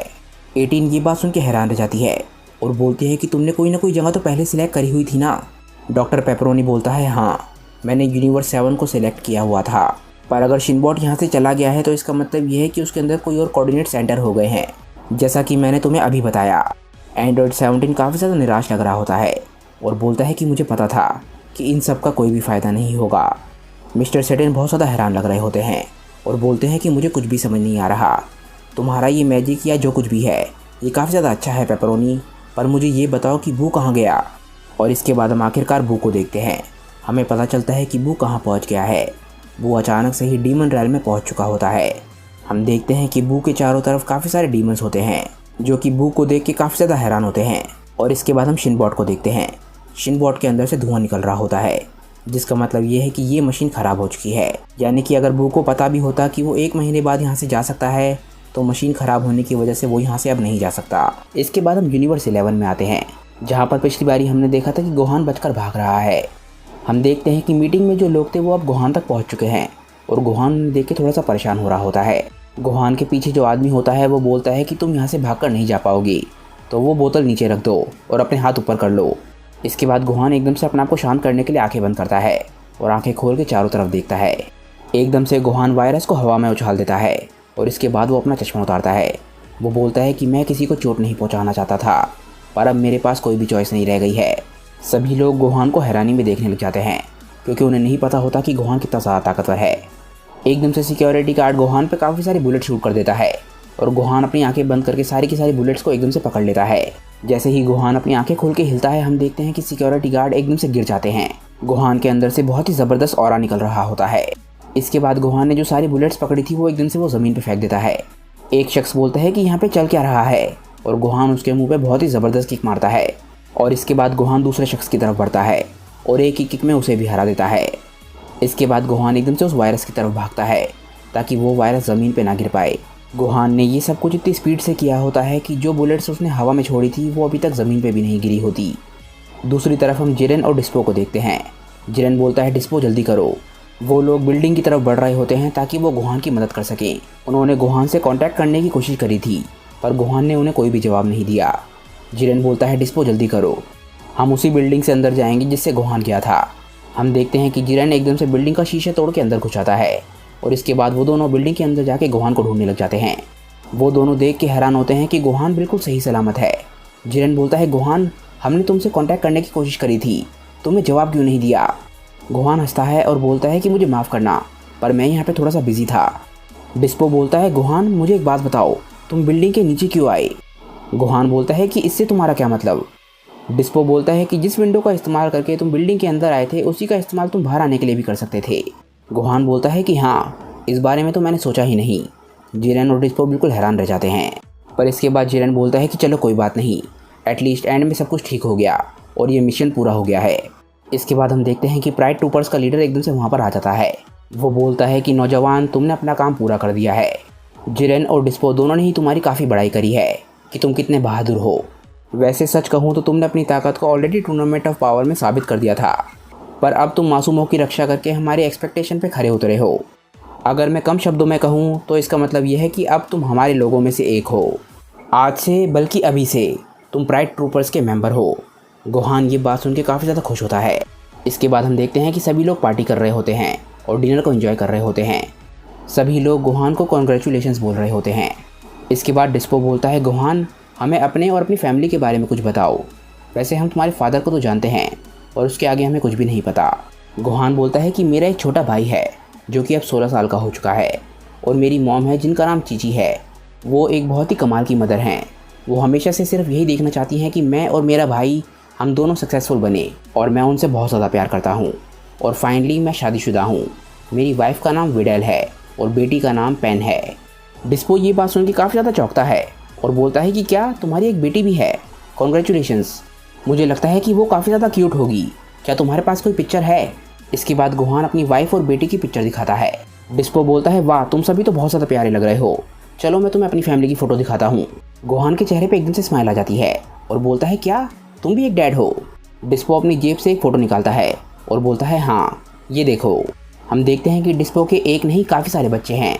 गोहान बोलता है कि ये सभी तो काफ़ी ज़्यादा प्यारे हैं। गोहान एकदम से नर्वस हो जाता है और मजाक में बोलता है कि तुम्हारी फैमिली तो काफ़ी ज़्यादा छोटी है। डिस्पो इस मजाक को समझ नहीं पाता। डिस्पो बोलता है, हाँ मेरे ये बच्चे अभी रिसेंटली ही हुए हैं। गोहान बोलता है, क्या इसका मतलब ये है कि तुम्हारे और भी बच्चे हैं? तभी एकदम से प्राइड ट्रूपर्स का मेंबर किसी को देख के हैरान रह जाता है। हम देखते हैं कि एक गेट खुल रहा होता है और हम देखते हैं कि उस गेट से बेलमोड और नया गॉड ऑफ डिस्ट्रक्शन टोपो आता है। बेलमोड की हालत काफ़ी ज़्यादा ख़राब लग रही होती है पर फिर भी उसके चेहरे पे स्माइल होती है। बेलमोड बोलता है कि मैंने कुछ ही समय पहले मौत का सामना किया है पर मौत मेरा कुछ भी नहीं बिगाड़ पाई, तो मैंने सोचा कि क्यों ना मैं वापस आ जाऊं। इसके बाद हम लोग प्लैनेट क्रीपे पर आ जाते हैं जहां पर गोटेन और ट्रंक्स की ट्रेनिंग चल रही होती है। हम देखते हैं कि ट्रंक्स काफ़ी ज़्यादा थका हुआ लग रहा होता है। ट्रंक्स बोलता है कि यहाँ से आगे हम कुछ भी नहीं कर सकते हैं, हम सिर्फ उसी दरवाजे पर रिलाई कर सकते हैं जो तुमने अपने मन के अंदर देखा था। अब मैं ये बात समझ गया हूँ तो मुझे पता है कि हम लोग ज़रूर जीतेंगे। गोटेन बोलता है कि ट्रंक्स तुम कर सकते हो, अगर मैं ये कर सकता हूँ तो कोई भी रीज़न नहीं है कि तुम नहीं कर पाओगी। ट्रंक्स बोलता है, ठीक है अब मेरे पास वैसे भी कोई रास्ता नहीं है, मुझे ये करना ही होगा। ट्रंक्स इसके बाद अपनी आंखें बंद करके एकदम से कॉन्सेंट्रेट करने लग जाता है। वो काफ़ी गहरी सांस लेता है। हम देखते हैं कि ट्रंक्स के अंदर से अचानक से ही बहुत ही अजीब सा ऑरा निकलने लग जाता है और एकदम से जैसे ही वो अपनी आंखें खोलता है वो कहीं और होता है। वो अपने चारों तरफ देखता है और उसके चारों तरफ अंधेरा होता है। वो बोलता है, क्या मैं सक्सेसफुल रहा? एकदम से ही ट्रंक्स को गोटेन की आवाज़ आती है। ट्रंक्स दरवाजे की तरफ देखता है और बोलता है, गोटेन क्या ये तुम हो? गोटेन बोलता है, ट्रंक्स क्या तुम मुझे सुन सकते हो? गोटेन बोलता है, ट्रंक्स मुझे लगता है कि तुम सक्सेसफुल रहे पर मैं तुम्हें देख नहीं पा रहा हूँ। ट्रंक्स बोलता है, गोटेन मैं दरवाजे को देख सकता हूँ, मुझे लगता है कि हमें इस दरवाजे को खोलना चाहिए। गोटेन बोलता है कि चलो दरवाजे को खोलते हैं, हमें कोई ना कोई रास्ता ढूंढना ही होगा। तभी गोटेन कुछ नोटिस करता है। वो बोलता है, रुको। एकदम से दरवाजे के पीछे गोटेन को किसी की रिफ्लेक्शन दिखती है। वो बोलता है कि ये कौन है? क्या ये गोटेंक्स है? ट्रंक्स बोलता है कि मुझे भी वही दिख रहा है। गोटेन अपना हाथ हिलाने लग जाता है और बोलता है कि ये काफ़ी अजीब बात है, वो वही चीज़ें कर रहा है जो मैं कर रहा हूँ। ट्रंक्स बोलता है, हाँ मेरे साथ भी ऐसा ही हो रहा है। तभी एकदम से वो दोनों कुछ नोटिस करते हैं और दोनों एक साथ बोलते हैं कि एक सेकंड के लिए मुझे ऐसा लगा कि मैंने तुम्हें अपनी रिफ्लेक्शन में देखा, गोटेंक्स को नहीं। गोटेन बोलता है कि लगता है मुझे समझ आ रहा है। वो बोलता है, ट्रंक्स जब मैं 3 की गिनती करूँ तो एकदम से अपना हाथ ऊपर उठाना। इसके बाद गोटेन 3 तक गिनती गाता है और दोनों एकदम से अपना हाथ उठाते हैं। गोटेन और ट्रंक्स एक साथ बोलते हैं कि दरवाजे की दूसरी तरफ मुझे तुम दिख रहे हो। इसके बाद हम देखते हैं कि गोटेन और ट्रंक्स दोनों की तरफ दरवाज़ा खुलने लग जाता है और दरवाजे की दूसरी तरफ एक परछाई होती है जो कि काफ़ी जानी पहचानी होती है। ये होता है गोटेंक्स। गोटेन बोलता है कि गोटेंक्स तुम ऑलरेडी यहाँ पर आ गए। ट्रंक्स बोलता है कि मुझे तो लगा था कि हमें अपने डर का सामना करना होगा जब गेट खुलेगा। गोटेन हैरानी से गोटेंक्स की तरफ देख रहा होता है। गोटेन बोलता है कि मैं समझ गया, हमारा डीमंस गोटेंक्स ही है। ट्रंक्स बोलता है कि हाँ मैं भी समझ रहा हूँ, जब हम फ्यूजन का इस्तेमाल करते हैं तो हमें एक साथ सोचने की ज़रूरत भी नहीं होती, वो ऑटोमेटिकली होता है और उसके बाद हमारे को टीम वर्क की भी ज़रूरत नहीं होती। तो मुझे लगता है कि हमें एक दूसरे को रीड करना सीखना होगा बिना फ्यूजन का इस्तेमाल करे। जैसे ही गोटेन और ट्रंक्स को ये बात समझ आती है, हम देखते हैं कि गोटेंक्स एकदम से गायब होने लग जाता है। इसके बाद हम देखते हैं कि दोनों अपनी आंखें खोलते हैं और उनके आगे वही मशीन होती है। वो दोनों एक साथ बोलते हैं कि चलो शुरू करते हैं, ये हम अभी करेंगे या फिर कभी नहीं कर पाएंगे। गोटेन और ट्रंक्स दोनों एक साथ अपनी ताकत को कॉन्सेंट्रेट करते हैं और दोनों एक साथ पंचेस मारते हैं। और आखिरकार गोटेन और ट्रंक्स इस बार सक्सेसफुल हो जाते हैं। जो बॉल मशीन के बीच में थी वो एकदम से फट जाती है और वीस ये चीज़ देख के काफ़ी ज़्यादा इंप्रेस होता है। हम देखते हैं कि गोटेन और ट्रंक्स की हालत थोड़ी सी ख़राब लगने लग जाती है। आखिरकार वीस ने उन्हें जो टास्क दिया था वो पूरा हो चुका है और वो मशीन तबाह हो चुकी है। गोटेन और ट्रंक्स ने इतनी ज़्यादा ताकत का इस्तेमाल किया था कि उनकी हालत काफ़ी ज़्यादा ख़राब है, पर वो दोनों ही बहुत ज़्यादा ओवर कॉन्फिडेंट हैं। वो बोलते हैं कि ये तो बहुत ही ज़्यादा आसान था, वीस तो में अगली बारी हमें और ज़्यादा खतरनाक ट्रेनिंग देनी होगी। ये दोनों ये चीज़ बोलते ही एकदम से बेहोश हो जाते हैं। वीस इसके बाद हंसता है और बोलता है बहुत बढ़िया। एकदम से वीस को कुछ महसूस होता है। वो बोलता है लॉर्ड बीरस, आखिरकार इतने मिलियन साल बाद आपने लौटने का फ़ैसला कर ही लिया। हम देखते हैं कि आसमान में कुछ चमक रहा होता है और वीस उसी की तरफ देख रहा होता है। इसके बाद हम लॉर्ड बीरस के प्लैनेट पर आते हैं और ओरेकल फिश बीरस से बात कर रही होती है। वो बोलती है कि वीस उन दोनों सैयद के साथ चला गया और अब तुम भी जा रहे हो। तुम मुझे यहाँ पर अकेला छोड़कर नहीं जा सकते। मैं यहाँ पर अकेला क्या करूँगा। बीरस बोलता है कि तुम्हें सिर्फ धरती पर जाना है, धरती पर जाके तुम्हें काफ़ी ज़्यादा अच्छा खाना खाने को मिलेगा। ओरेकल फिश बोलती है कि पर मैं तुम्हारे साथ क्यों नहीं आ सकती। बीरस बोलता है कि मेरी प्यारी फिश, जहाँ मैं जा रहा हूँ वहाँ पर तुम्हारा कोई भी काम नहीं है। ओरेकल फिश बोलती है कि पर तुम्हारे जाने का रास्ता काफ़ी लंबा है, तुम्हें कंपनी की ज़रूरत पड़ेगी। बीरस बोलता है कि अब जब वॉर नज़दीक आ रही है तो मुझे सिर्फ एक कंपनी की ज़रूरत है और वो कंपनी है कंप्लीट साइलेंस। इसीलिए मैं अकेला जाऊँगा और मैंने जो बात बोल दी वो आखिरी बात है। इसके बाद हम देखते हैं कि बीरस एकदम से अपनी ड्रेस पहनता है। ओरेकल फिश बोलती है कि लॉर्ड बीरस, आप ये आउटफिट बहुत ही कम पहनते हैं। बीरस बोलता है हाँ, मैं सिर्फ इसे तभी पहनता हूँ जब मैं घर वापस जा रहा होता हूँ। फादर, मैं जल्द ही वापस आऊँगा। ये बोलते बोलते बीरस के चेहरे पे एक अजीब सी स्माइल होती है। हम देखते हैं कि बीरस कहीं पर उड़कर जा रहा होता है और वो इस वक्त अपने प्लेनेट पर नहीं है। इस वक्त बीरस किसी और प्लेनेट पर है और यहाँ पर काफ़ी सारे पिरामिड्स बने हुए हैं। शायद ये बीरस का होम प्लेनेट है। हम देखते हैं कि बीरस की आंखें बंद होती है और वो अपने मन में बोल रहा होता है कि मैंने इस फीलिंग को काफ़ी मिस किया। इस प्लेनेट का नाम होता है प्लेनेट गैजाई और ये यूनिवर्स 6 और यूनिवर्स 7 के बॉर्डर पर होता है, यानी कि दोनों यूनिवर्सेस के बीच में। हम देखते हैं कि बीरस फाइनली आके ज़मीन पर लैंड करता है। हम देखते हैं कि बीरस ने एक बहुत ही ज़्यादा शांत और सुंदर जगह पर लैंड करा होता है। यहाँ पर एक नदी और एक स्टैचू होता है, पर तभी हम नोटिस करते हैं कि बीरस के सामने कोई बैठा हुआ है। बीरस इस शख्स के पास जाता है और बोलता है कि अच्छा, तो तुम भी यहाँ पर आए हो। हम देखते हैं कि ये शख्स कोई और नहीं, बीरस का भाई चैंपा होता है और वो मेडिटेशन में बैठा हुआ होता है। चैंपा बोलता है हाँ बेवकूफ़, मैं तुम्हारा इंतज़ार यहाँ पर 1 महीने से कर रहा हूँ।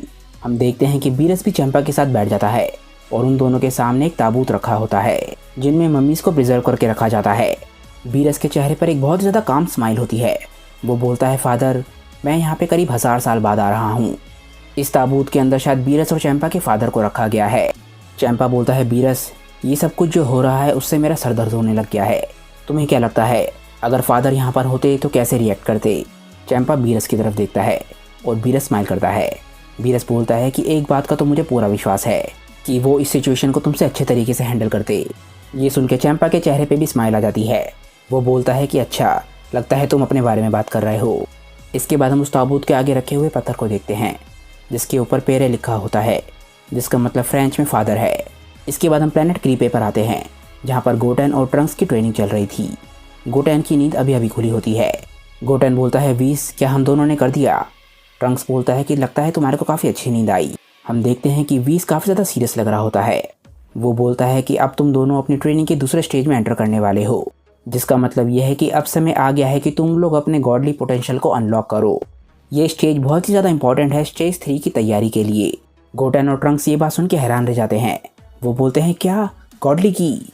वीस स्माइल करता है और बोलता है कि गुड लक। इसके बाद हम देखते हैं कि वीस गोटेन और ट्रंक्स को लेकर एक दूसरे प्लेनेट पर आता है और इस प्लेनेट का नाम होता है प्लेनेट लेस्टिया। वीस बोलता है कि तुम दोनों का प्लेनेट लेस्टिया पे स्वागत है। इसके बाद हम देखते हैं कि वीस के साइड में 2 एनर्जी के बॉल्स आ जाते हैं। वीस बोलता है कि इन दोनों स्फेयर्स को देख रहे हो, ये दोनों स्फेयर्स गॉड की के हैं। मेरी तुम्हें एडवाइस रहेगी कि इन दोनों को अपना बना लो और इस एनर्जी के साथ एक हो जाओ। गोटेन के चेहरे पे स्माइल होती है। वो बोलता है क्या, हमें बस इतना ही करना है। ट्रंक्स एकदम से हंसने लग जाता है और बोलता है कि लगता है तुम मजाक कर रहे हो। वीस बोलता है नहीं, मैं सही बोल रहा हूँ, तुम्हें बस इतना ही करना है, इन दोनों के साथ एक हो जाओ और ये स्टेप ख़त्म हो जाएगा। इसके बाद वीस दोनों गॉडली की के स्फेयर्स को गोटेन और ट्रंक्स की तरफ रिलीज़ कर देता है। गोटेन बोलता है कि ये तो काफ़ी ज़्यादा स्लो है। वो दोनों बहुत तेज़ी से गॉडली स्फेयर की तरफ बढ़ने लग जाते हैं और बोलते हैं कि चलो चलते हैं। एकदम से वो गॉडली स्फीयर्स गोटेन और ट्रंक्स की बॉडी के अंदर जाने लग जाते हैं। गोटेन बोलता है कि मैं तो इसे झेल पा रहा हूँ। ट्रंक्स बोलता है मैं भी। पर अचानक से ही हम देखते हैं कि गोटेन और ट्रंक्स के शरीर में बहुत ज़्यादा दर्द होने लग जाता है और उनके मुंह से खून निकल रहा होता है। ट्रंक्स और गोटेन दोनों दर्द से कर्रा रहे होते हैं और दोनों की छाती में बहुत ज़्यादा दर्द हो रहा होता है। वीस इसके बाद हंसने लग जाता है और बोलता है कि अरे लगता है मुझे पहले ही बताना चाहिए था। पिछले कई मिलियन साल से तुम दोनों के फादर्स के अलावा आज तक कोई भी इन गॉडली स्फीयर्स को नहीं झेल पाया है। ये भी सच में एक चमत्कार है कि तुम दोनों अभी तक कॉन्शियस हो। गोटेन और ट्रंक्स का शरीर बहुत ही बुरी तरीके से दर्द कर रहा होता है। गोटेन बोलता है कि ये क्या है, आखिर हमें अब करना क्या है। ट्रंक्स भी दर्द से कर्रा रहा होता है पर वो बोलता है कि मैं अपने फादर से ज़्यादा ताकतवर बन के रहूँगा। गोटेन बोलता है कि हाँ मुझे भी ये झेलना होगा। गोटेन और ट्रंक्स दोनों ही दर्द से कर्रा रहे होते हैं और दोनों के शरीर में से खून निकल रहा होता है। गोटेन और ट्रंक्स ने कभी भी अपनी ज़िंदगी में सीरियस ट्रेनिंग नहीं करी है तो उनके लिए ये एक्सपीरियंस बहुत ही ज़्यादा नया है। पर उन दोनों की विल पावर बहुत ज़्यादा स्ट्रांग है, इसीलिए वो दोनों अभी तक खड़े हुए हैं। आखिरकार वो दोनों गॉडली स्फीयर्स गोटेन और ट्रंक्स की बॉडी से निकल जाते हैं और वो दोनों ज़मीन पर गिर जाते हैं। वीस गोटेन और ट्रंक्स को बहुत ज़्यादा सीरियसली देख रहा होता है और बोलता है कि क्या मैंने कोई गलती कर दी है, क्या मैंने इन दोनों के पोटेंशियल को ज़्यादा समझ लिया है। हालांकि ये दोनों स्फीयर्स मेरी एनर्जी से पूरी तरीके से चार्ज नहीं थे। हम देखते हैं कि गोटेन अभी भी होश में होता है। वो बोलता है वीस जब तुमने कहा कि हमें इस एनर्जी के साथ एक होना है तब तुम्हारा मतलब ये था ना कि इसे अपने शरीर के अंदर रखना है। वीस बोलता है हाँ गोटेन बिल्कुल सही कहा। गोटेन ये बात सुन के काफ़ी ज़्यादा शॉक्ड होता है क्योंकि वो एनर्जी अब उनके शरीर से निकल चुकी है।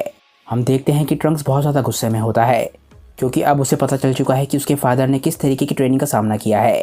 वो बोलता है कि मैं अपने फादर से ज़्यादा ताकतवर बन के दिखाऊंगा और मैं इसका वादा करता हूँ। इसके बाद हम यूनिवर्स 6 में आते हैं जहाँ पर वेजिटा बाकी सभी साइंस को ट्रेनिंग दे रहा होता है। हम देखते हैं कि वेजिटा मेडिटेशन कर रहा होता है।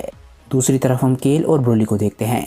ब्रोली काफ़ी ज़्यादा गुस्से में लग रहा होता है और वो दोनों भी इस वक्त मेडिटेशन कर रहे हैं।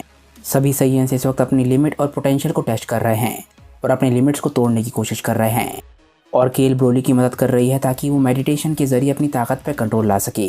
केल और ब्रोली दोनों लेजेंडरी सुपर साइयन है पर केल काफ़ी ज़्यादा शांत लग रही होती है। वो बोलती है ब्रोली तुम जो कर रहे हो वो बिल्कुल सही है, तुम जल्दी वहाँ पहुँच जाओगे। इस बीच कई साइयंस अपनी ताकत की नई ऊंचाइयों को भी छूते हैं।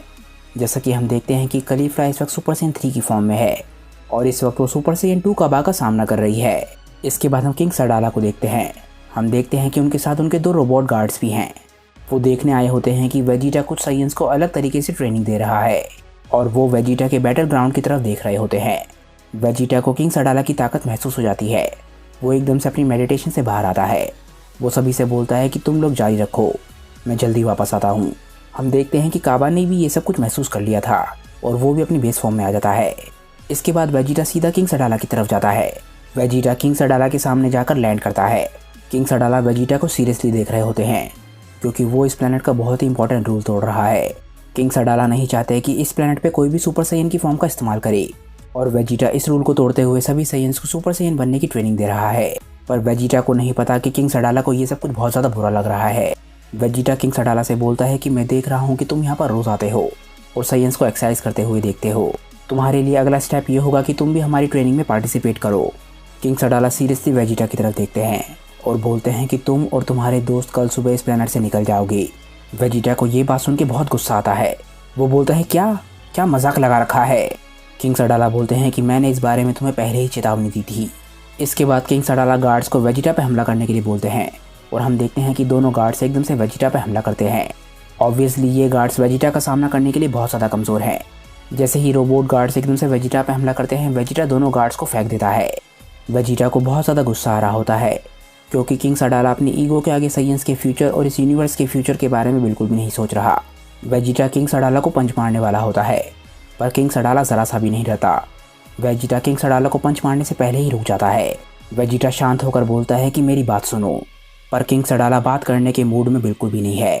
हम देखते हैं कि वो वेजिटा के चेहरे पे बहुत ही ज़बरदस्त पंच मारता है और ये पंच इतना ज़बरदस्त था कि वेजिटा जो कि इस वक्त यूनिवर्स का सबसे ताकतवर साइयन है उसके मुंह से भी खून निकल जाता है। किंग सडाला गुस्से में बोलते हैं कि तुम जो कि मेरे लोगों को अपने आप को डिफेंड करना सिखा रहे थे वो भी इतने अच्छे तरीके से, तुम लोग कुछ भी नहीं हो, तुम और बाकी सभी लोग जिन्होंने मेरे लोगों को धोखा दिया। किंग सडाला के हिसाब से सुपर साइयन की फॉर्म एक ईवल फॉर्म है और उनके हिसाब से वेजिटा और बाकी सभी लोग जो कि सुपर साइयन की फॉर्म का इस्तेमाल करते हैं वो सभी लोग धोखेबाज हैं क्योंकि उनकी ईवल फॉर्म की वजह से उन पर विश्वास नहीं किया जा सकता। हम देखते हैं कि ब्रोली भी अचानक से ही अपनी मेडिटेशन से बाहर आ जाता है क्योंकि उसे वेजिटा की ताकत महसूस हुई होती है। वो बोलता है कि ये क्या, वेजिटा ने अभी ये क्या किया। हम देखते हैं कि किंग सडाला के पिछले पंच की वजह से वेजिटा एक माउंटेन से जाके टकराता है और उसके आर पार निकल जाता है। इससे ये पता चलता है कि किंग सडाला भी बहुत ज़्यादा ताकतवर है। इसके बाद वो फिर से वेजिटा की तरफ बढ़ते हैं। वेजिटा के चेहरे पे स्माइल होती है क्योंकि वो आखिरकार किंग सडाला को समझ पा रहा है। वेजिटा बोलता है, अच्छा तो ये है असली चेहरा किंग सडाला का, जो किंग लड़ना नहीं चाहता। किंग सडाला एक बार फिर से वेजिटा के पास पहुंच जाते हैं और उसे बहुत ही ज़बरदस्त पंच मारते हैं। हम देखते हैं कि वेजिटा जाके ज़मीन से बहुत ज़ोर से टकराता है और ज़मीन में क्रैक्स पड़ जाते हैं। किंग सडाला का पंच बहुत ही ज़बरदस्त था।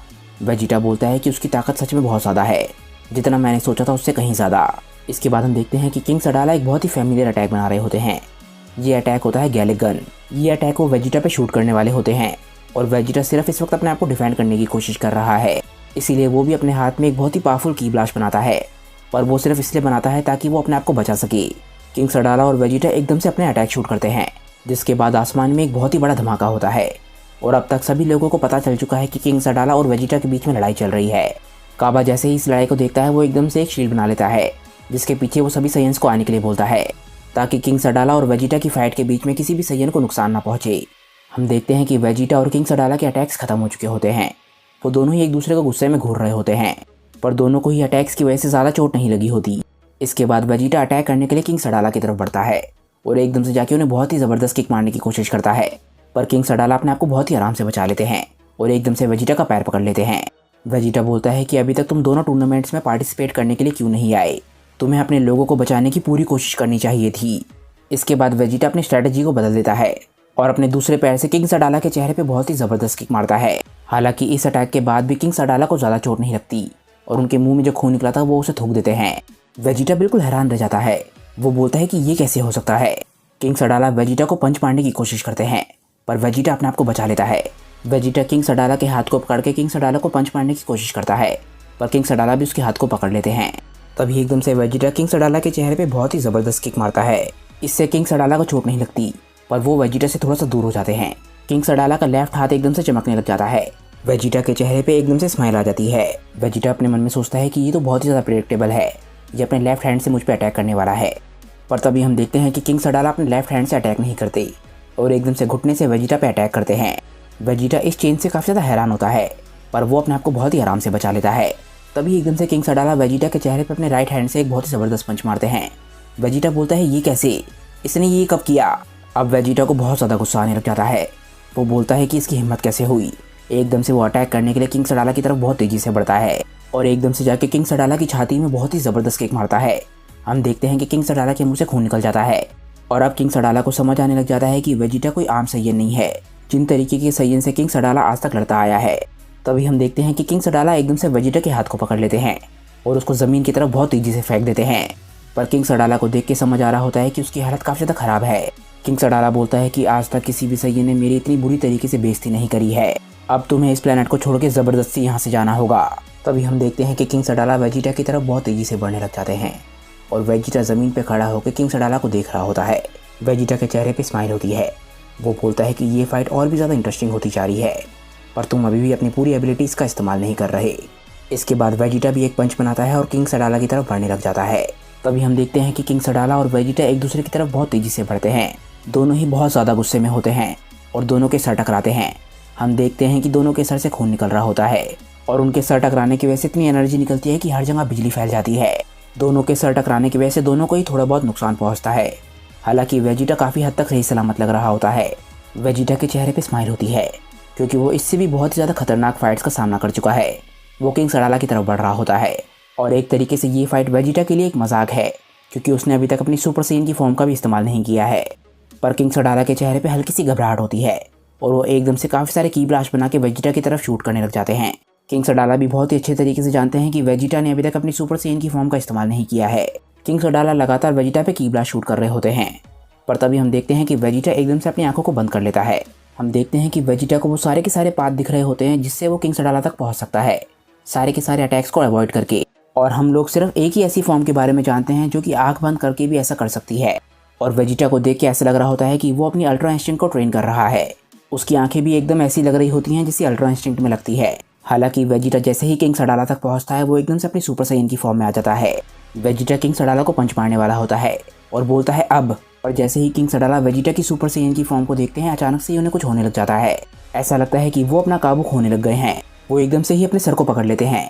वेजिटा का पंच उन तक बस पहुंचने ही वाला होता है, पर किंग सडाला को देखकर ऐसा लग रहा होता है कि वो इस फॉर्म को देखना ही नहीं चाहती।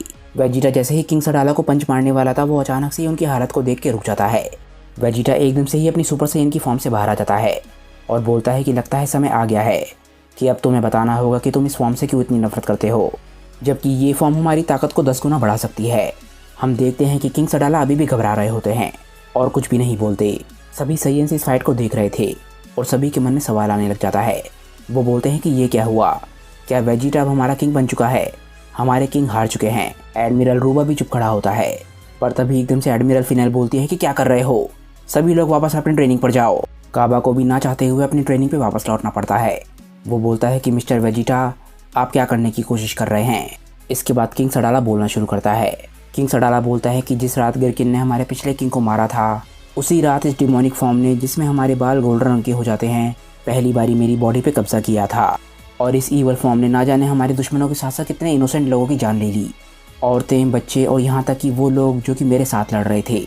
मेरी ट्रांसफॉर्मेशन की वजह से जो ताकत निकली थी उससे मेरी नफरत बदले की भावना में बदल गई।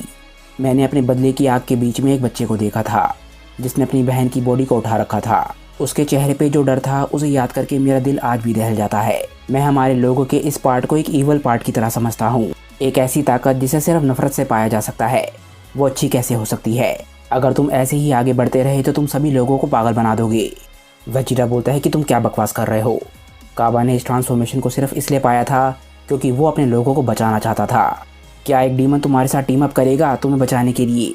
किंग सडाला बोलते हैं कि हम लोग कभी भी अपने लोगों को पूरी तरीके से नहीं जान सकते।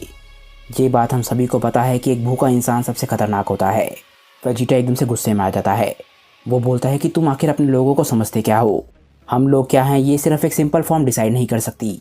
इंसान अपने कामों से जाना जाता है। सुपर साइयन की ट्रांसफॉर्मेशन को एक वेपन की तरह समझो, किसी और वेपन की तरह। और जिन चीज़ों के बारे में हम लोग ज़्यादा प्राउड महसूस नहीं करते उनका इस्तेमाल सही तरीके से करना चाहिए। किंग सडाला बोलते हैं कि वेजिटा मैं तुम्हारी आंखों में ये क्या दर्द देख रहा हूँ? ऐसा लग रहा है कि कोई चीज़ है जिससे तुम्हारा दिल काफ़ी भारी है। वेजिटा बोलता है कि पास्ट में एक ऐसा समय था जब मैंने लोगों को सिर्फ अपने प्लेजर के लिए मारा था। किंग सडाला बोलते हैं कि मैंने तुम्हें क्या कहा था, इस फॉर्म ने तुम्हें ईवल बना दिया है। वेजिटा बोलता है बिल्कुल बकवास। सुपर साइयन की फॉर्म उस समय एक लेजेंड थी। उस समय मुझे ये भी नहीं पता था कि सुपर साइयन जैसी कोई फॉर्म हो भी सकती है या नहीं। किंग सडाला ये बात सुन के हैरान रह जाता है। वेजिटा बोलता है मेरे लिए सब कुछ ठीक है, पर अब तुम पर है कि तुम अपने दिल के बोझ को हटाते हो या नहीं। किंग सडाला एकदम से नीचे देखता है और शांत हो जाता है। वो बोलता है कि कैप्टन काबा ने मुझे तुम्हारे बारे में काफ़ी कुछ बताया था।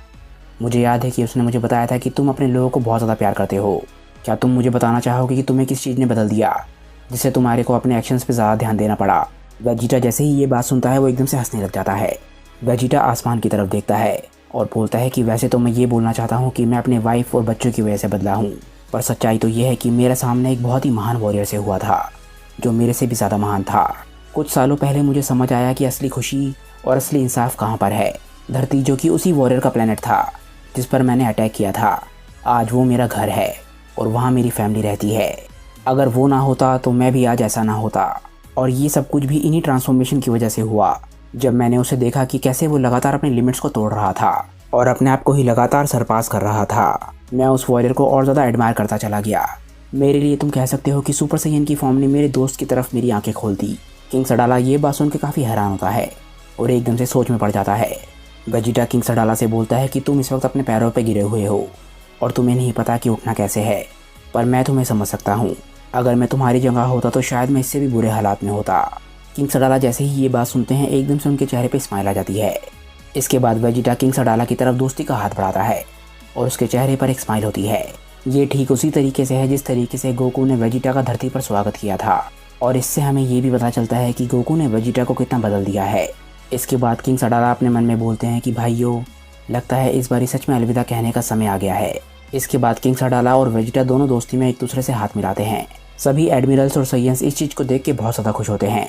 इसके बाद किंग सडाला जब सभी साइयन्स को हंसते हुए देखते हैं तब उन्हें असल में समझ आता है कि किन चीज़ों की असल में वैल्यू होती है। इसके बाद हम एक बार फिर से धरती पर आते हैं। विडल अपने फादर मिस्टर सेडन के साथ होती है और बोलती है कि डैड आप कर सकते हो, आप बस वहाँ पहुँच ही गए। सभी लोग अपने तरीके से वॉर में पार्टिसिपेट करने की कोशिश कर रहे हैं। जो लोग बहुत ज़्यादा कमज़ोर हैं वो भी किसी तरीके से अपना कंट्रीब्यूशन देना चाहते हैं। हम देखते हैं कि जिस तरीके से गोहान ने विडल को उड़ना सिखाया था, विडल अपने फादर मिस्टर सेडन को उड़ना सिखा रही है और मिस्टर सेडन थोड़ा बहुत उड़ पा रहे होते हैं। वो बोलते हैं विडल देखो मैं उड़ पा रहा हूँ। विडल ये चीज़ देख के बहुत ज़्यादा खुश होती है। पर असली सवाल ये है कि क्या सभी लोग समय पर तैयार हो पाएंगे या नहीं। इसके बाद हम यूनिवर्स 14 में आते हैं और हम एक तरीके के एंजेलिक स्टाफ को देखते हैं जो कि चमक रहा होता है और उसी के पास हम एक शख्स को देखते हैं। और इसके बाद हम यूनिवर्स 0 को देखते हैं। वहाँ पर भी कुछ हलचल हो रही होती है और ऐसा लगता है कि कोई धमाका सा हुआ है। क्या हमारे हीरोज़ ऐसे खतरों का सामना कर पाएंगे जिनके बारे में उन्होंने आज तक सोचा भी नहीं है। ये सब कुछ हम जानेंगे आगे आने वाले पार्ट्स में। दोस्तों मुझे उम्मीद है कि आप सभी लोगों को ड्रैगन बॉल काकुमी का वॉल्यूम 2 बहुत ज़्यादा पसंद आया होगा। तो अगर आपको आज की वीडियो अच्छी लगी हो तो वीडियो को लाइक करना बिल्कुल मत भूलिएगा और वीडियो को अपने दोस्तों के साथ शेयर भी जरूर कीजिएगा। जिन लोगों ने अभी तक चैनल को सब्सक्राइब नहीं किया है वो चैनल को सब्सक्राइब कर लें ताकि उन्हें सारी की सारी वीडियोस टाइम टू टाइम मिलती रहें। तो चलिए दोस्तों आज की मूवी वीडियो के लिए बस इतना ही। मैं मिलता हूँ आप लोगों को अपनी नेक्स्ट वीडियो के साथ। तब तक के लिए बाय दोस्तों और थैंक्स फॉर वॉचिंग।